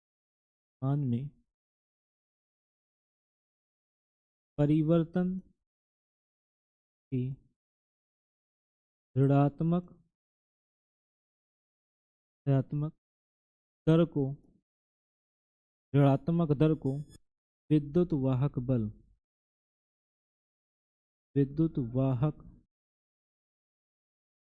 बल कहते हैं। तो जो ये परिभाषा है कि हमने यहाँ पर जो विद्युत वाहक बल प्रथम नियम में बताया है, वो विद्युत वाहक बल कैसे जनरेट होता है उसको बताया गया फैराडे के द्वितीय नियम में। उन्होंने बताया कि E बराबर माइनस डी फाई बी अपान का डी टी चुंबकीय फ्लक्स के मान में परिवर्तन की ऋणात्मक दर को विद्युत वाहक बल कहते हैं। और जो ये दर है जो हम माइनस लगा है, ये माइनस भैया लेंज का नियम, विद्युत धारा उस कारण का विरोध करती है जिस कारण वह उत्पन्न हुई है, इसलिए यहाँ पर नेगेटिव को लगाया गया है। इतनी चीज़ों को आप आसानी से लिखेंगे और आपको यहाँ का 3 नंबर अच्छे तरीके से फिक्स हो जाएगा। बिल्कुल समझ आया। तो फैराडे के नियम आपके एग्जाम में आए ना, ऐसा हो नहीं सकता, इसलिए फैराडे के नियमों को आपको अच्छे तरीके से लर्न कर लेना चाहिए। ये क्वेश्चन अच्छे तरीके से हो गया, इसका स्क्रीनशॉट ले लें और बढ़ते हैं अपने नेक्स्ट क्वेश्चन की ओर और देखते हैं उसका आंसर क्या होता है। ठीक है, एक स्क्रीनशॉट 1 2 3। ठीक है, और अपने क्वेश्चन की ओर आते हैं। हमारा जो प्रश्न है, कैसा प्रश्न है, अगला जो प्रश्न बचा है देखिएगा। ठीक है, पर आपका जो प्रश्न है वो कैसा प्रश्न है, जरा देखें। यहाँ पर जो आपका 5वें का घ प्रश्न है वो कैसा है, हाइड्रोजन स्पेक्ट्रम में बामर तथा पाश्चन, हाइड्रोजन स्पेक्ट्रम में बामर तथा पाश्चन श्रेणी की व्याख्या कीजिए एवं तरंग दैर्घ्य का व्यंजक लिखिए। तो हाइड्रोजन स्पेक्ट्रम में बामर तथा पाश्चन श्रेणी पूछा गया है और इसके तरंग दैर्घ्य का व्यंजक है। इसको करते हैं अच्छे तरीके से कॉपी में और देखते हैं क्या है इसका आंसर। ठीक है, हाइड्रोजन स्पेक्ट्रम को बनाएंगे अच्छे तरीके से। ये 5वें का आपका घ का प्रश्न होने वाला है, जरा देखें इसको। तो प्रश्नोत्तर संख्या जो 5वें का घ है पूछा है हाइड्रोजन स्पेक्ट्रम। तो हाइड्रोजन स्पेक्ट्रम जब हम बनाते हैं तो उसमें लाइमन श्रेणी, बामर श्रेणी, पाश्चन श्रेणी, पुंज श्रेणी, ब्रैकेट श्रेणी, ठीक है, हमफरी, बहुत ढेर सारी श्रेणियां हैं। वो कैसे होती हैं कि हमारा जो आपका कक्षक होता है, जो हमारा नाभिक है, उसके चारों ओर जो है, यहाँ पर हम लोग जो 4 कक्षकों को पढ़ते थे फिजिक्स में, हमें वो सीखना है कि इन्फिनाइट होता है, ये कितने होते हैं, अनंत होते हैं। इलेक्ट्रॉन किसी भी ऊर्जा स्तर से पहले ऊर्जा स्तर पर जंप करके जब आता है तो उसको जिसने देखा लाइमन ने, और उस श्रेणी को कहा गया लाइमन श्रेणी। समझ पा रहे हो। तो इलेक्ट्रॉन किसी ऊर्जा स्तर से दूसरी ऊर्जा स्तर पर जब आता है तो ऐसी श्रेणी को कहा गया बामर श्रेणी। तो बामर जो हमें लिखना है, छोटी सी परिभाषा है कि इलेक्ट्रॉन किसी भी ऊर्जा स्तर से दूसरी ऊर्जा स्तर पर जब आता है तो ऐसी श्रेणी को बामर श्रेणी कहते हैं। ठीक है, इलेक्ट्रॉन को जाते हुए किसी ने नहीं देखा, लेकिन इलेक्ट्रॉन को आते हुए देखा गया। तो इलेक्ट्रॉन को आते हुए जब देखा गया, तो जब हम जिस चीज़ पर देखते हैं बच्चों, उस चीज़ को हम लोग स्पेक्ट्रम कहते हैं। तो इलेक्ट्रॉनों की आने की, इलेक्ट्रॉन जिस ऊर्जा स्तर से जाएगा, इलेक्ट्रॉन उसी ऊर्जा स्तर पर वापस आ सकता है। तो अलग अलग ऊर्जा स्तर होते हैं। ठीक है, तो यहाँ पर देखिएगा, एक छोटा सा डायग्राम बनाते हैं और वो डायग्राम को सीखते हैं, क्योंकि यहाँ पर बिना डायग्राम बनाए आप यहाँ अच्छे तरीके से सीख नहीं सकते। ठीक है बच्चों, देखते हैं, LOC बना देते हैं। यहाँ पर ऊर्जा स्तर होते हैं, ये क्या है भैया, ऊर्जा स्तर है। ये एक लाइन है, ये दूसरी लाइन है, यहाँ पर ये तीसरी लाइन है। प्रत्येक लाइन क्या है, एक ऊर्जा स्तर होती है। ठीक है, प्रत्येक लाइन क्या है, एक ऊर्जा स्तर है, एनर्जी लेवल होने वाला है। और ये कहाँ तक जाता है, ये अनंत तक जाता है। कहाँ तक जाता है भैया, अनंत तक जाता है। ये हमने ले लिया अनंत। ठीक है, बहुत सारी होती हैं तो सबको नहीं यहाँ दिखा सकते, इसलिए यहाँ पर क्या मान लेना है कि कुछ यहाँ पर क्या है, अनंत होने वाला। ये कैसी रेखा है, इनफाइनाइट है। यहाँ से गिनती करेंगे, ये हमारा कितना है, 1 है, ये 2 है, ये 3 है, ये 4 है, और ये कैसा है, 5 है, ये 6 है, और ये कैसा है, 7 है। उसके बाद 8 9 10 11 12 बहुत सारे हैं, और कितना ले लिया है, अनंत को ले लिया है। और यहाँ पर आपका क्या है, नाभिक होता है, धनावेश होता है। ठीक है, इसके नाभिक के चारों ओर जो इलेक्ट्रॉन चक्कर करते हैं, जो आपके कक्षक होते हैं, जो आपके ऑर्बिटल होते हैं, वो कितने हैं, अनंत होते हैं। समझ पाए? ठीक है, तो ये चीज़ें कितनी हैं, अनंत होती हैं। अब इलेक्ट्रॉन जो है यहाँ पर भी होंगे, इलेक्ट्रॉन यहाँ पर भी होंगे, लेकिन इलेक्ट्रॉन जब जा रहा था एक परमाणु से इलेक्ट्रॉन दूसरे परमाणु में जब जा रहा था तो हमने नहीं देखा, लेकिन वापस आते समय अगर वो उसी में वापस आ रहा है तो हमने उसको देखा और समझा, और किस तरीके से इसका आंसर देते हैं। देखिएगा, यहाँ पर अगर इलेक्ट्रॉन किसी ऊर्जा स्तर से पर पहले ऊर्जा स्तर पर आता है तो ऐसे श्रेणी को लाइमन श्रेणी कहते हैं। लेकिन हमसे क्वेश्चन किया है पाश्चन तथा बामर श्रेणी के बारे में, तो देखते हैं पाश्चन और बामर को बनाते हैं। ये चीजें यहाँ पर इसको ले लेते हैं, यहाँ से अनंत से आ रहा होगा एक लाइन पहली पर, दूसरे से हो सकता है कि वहाँ अगर अलग से आ रहा हो, किस पे आ रहा है, पहले पर। हो सकता है छठी वाले से आ रहा हो पहले पर, हमने ये नहीं देख पाया कि कहाँ से आ रहा है, लेकिन ये जरूर पता लग गया कि कहाँ पर आ रहा है। ठीक है, ये जरूर पता लगाया गया कि कहाँ पर आ रहा है, लेकिन कहाँ से आ रहा है इसका पता नहीं चल सका। तो इसको किसने बताया, इसको बताया आपके लाइमन सर ने। तो ठीक इसी वक्त हमने इन सभी को ध्यान से अच्छे तरीके से बना देना है। ये आपका जो रेखा है, इसको जो बताते हैं क्या है, लाइमन। क्या है, लाइमन। लाइमन सीढ़ी होता है बच्चों। ये क्या है, लाइमन सीढ़ी। हमसे पूछा है बामर तथा पाश्चन, तो बामर दूसरे वाले पे आए, तो चल देखते हैं दूसरे वाले पर। ठीक बच्चों, तो यहाँ पर दूसरा वाला कैसे होने वाला है, दूसरा वाला यह बताया गया कि इलेक्ट्रॉन आ तो रहा था, कहीं से आ रहा था, हमने पता नहीं लगा पाए, लेकिन वो आया किस पे है, वो आया है दूसरे पर। आया किस पर है भैया, वो आया है दूसरे पर।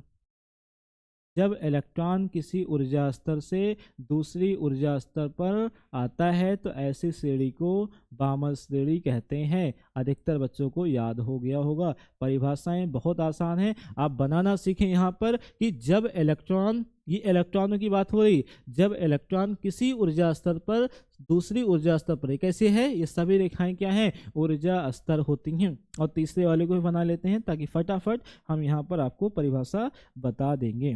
देखिएगा, जब इलेक्ट्रॉन किसी भी ऊर्जा स्तर से तीसरी ऊर्जा स्तर पर आता है, जब इलेक्ट्रॉन किसी भी ऊर्जा स्तर से तीसरी ऊर्जा स्तर पर जम करके आता है तो ऐसी श्रेणी को पाश्चन श्रेणी कहते हैं।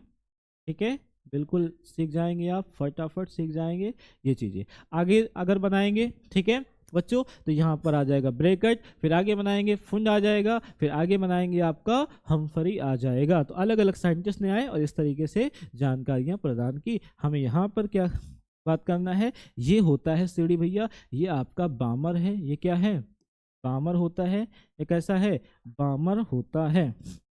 लिख देते हैं इसको अच्छे राइटिंग में, देखिएगा ये क्या है, बामर है।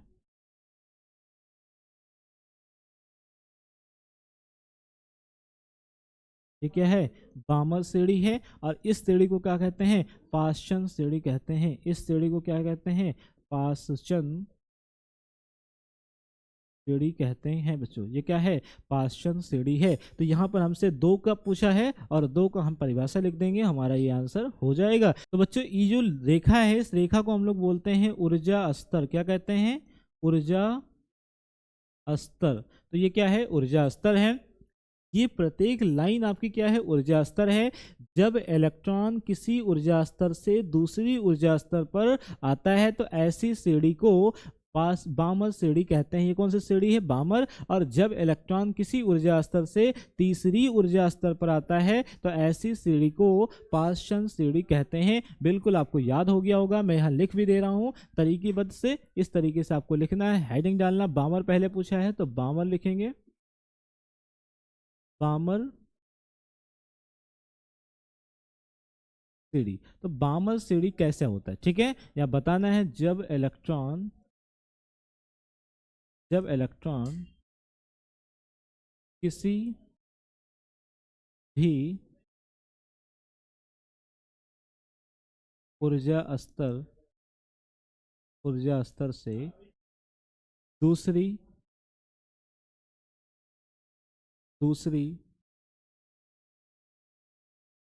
ऊर्जा स्तर पर आता है तो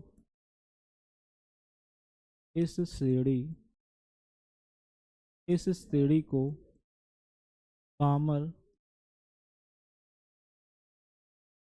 पामर श्रेणी कहते हैं। बच्चों, जब इलेक्ट्रॉन किसी ऊर्जा स्तर से दूसरी ऊर्जा स्तर पर आता है तो ऐसी श्रेणी को पामर श्रेणी कहते हैं। अब यहाँ पर लिखते हैं इसी प्रकार पार्श्व श्रेणी क्या होता है, लेकिन इसकी तरंग दैर्घ्य भी लिखनी है, इस बात को बताया गया है। मतलब कहाँ पर आ रहा है इलेक्ट्रॉन, N1 क्या होगा जहाँ पर इलेक्ट्रॉन आ रहा है, N2 क्या जहाँ से इलेक्ट्रॉन आ रहा है, तो ये क्या है यहाँ पर N1 कितना हो जाएगा, किस पर आ रहा है, दूसरे पे आ रहा है। और N2 क्या हो जाएगा, N2 कहाँ से इलेक्ट्रॉन आ रहा है, तीसरे से हो सकता है, चौथे से हो सकता है, पांचवें, छठे, सातवें और इन्फानाइट यहाँ से इलेक्ट्रॉन आ रहे हैं। इसकी तरंग दैर्घ्य कैसे लिखेंगे, यहाँ पर इसकी तरंग दैर्घ्य होता है 1/λ इक्वल रेडवर नियतांक, ये होता है इक्वल होता है 1/N1 का स्क्वायर माइनस 1/N2 का स्क्वायर। ये होता है इसकी तरंग दैर्घ्य का व्यंजक, तरंग दैर्घ्य का सूत्र। ये चीजें आप अच्छे तरीके से आपको लिखना है, इस पेज को ध्यान दे दीजिएगा। ये क्वेश्चन यहाँ से हाइड्रोजन से आपको बनने वाला है। ठीक है, तो हाइड्रोजन स्पेक्ट्रम में बामर श्रेणी को इस तरीके से डिनोट करेंगे। यहाँ पर पाश्चन पूछा है, पाश्चन कैसे लिखेंगे, जब इलेक्ट्रॉन किसी ऊर्जा स्तर से तीसरी ऊर्जा स्तर पर आता है तो ऐसी श्रेणी को पाश्चन श्रेणी कहते हैं। बिल्कुल समझ आ गया, इसको लिख देते हैं और बढ़ते हैं आगे। चलिए देखिए अगले उस पर लिखना है यहाँ पर आपको पाश्चन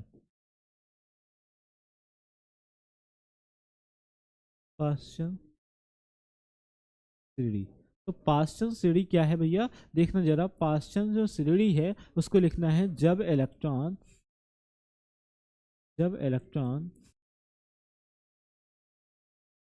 किसी भी ऊर्जा स्तर से, जब इलेक्ट्रॉन किसी भी ऊर्जा स्तर से तीसरी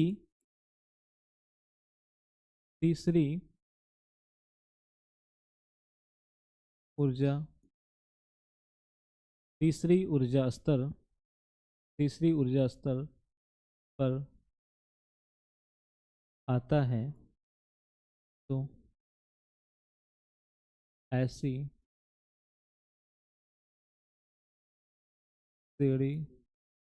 ऐसी श्रेणी को पाश्चन श्रेणी कहते हैं। राइट, ये है आपका आंसर। इसमें N1 क्या है, N2 क्या है, तो यहाँ पर बताएंगे। N1 क्या है, जहाँ पर इलेक्ट्रॉन आया, किस पर आ रहा है, तीसरे पर आ रहा है। N2 क्या है, कहाँ से इलेक्ट्रॉन ला रहे हैं हम, तो N2 हमारा आ रहा 4 से, 5 से, 6 से, 7 से, इन्फानाइट से, यहाँ से इलेक्ट्रॉन आ रहा है। N1 और N2 क्या, इसकी तरंग दैर्घ्य लिख देंगे अच्छी तरीके से। 1/λ होता है, रेडवर्ग नियतांक होता है R, 1/N1 का स्क्वायर माइनस 1/N2 का स्क्वायर। ये चीज़ें बिल्कुल सही हो गया, यही है आपका आंसर। यहाँ पर लिख दीजिएगा कि क्या कौन क्या है। N1 कहाँ है, N1 का मतलब है जहाँ पर इलेक्ट्रॉन आ रहे हैं। और N2 क्या है भैया, जहाँ से इलेक्ट्रॉन आ रहे हैं, जहाँ से इलेक्ट्रॉन आ रहे। ठीक है बच्चों, यहाँ पर थोड़ा सा मिस्टेक है, जरा ध्यान दीजिएगा। ठीक है बच्चों, आ रहे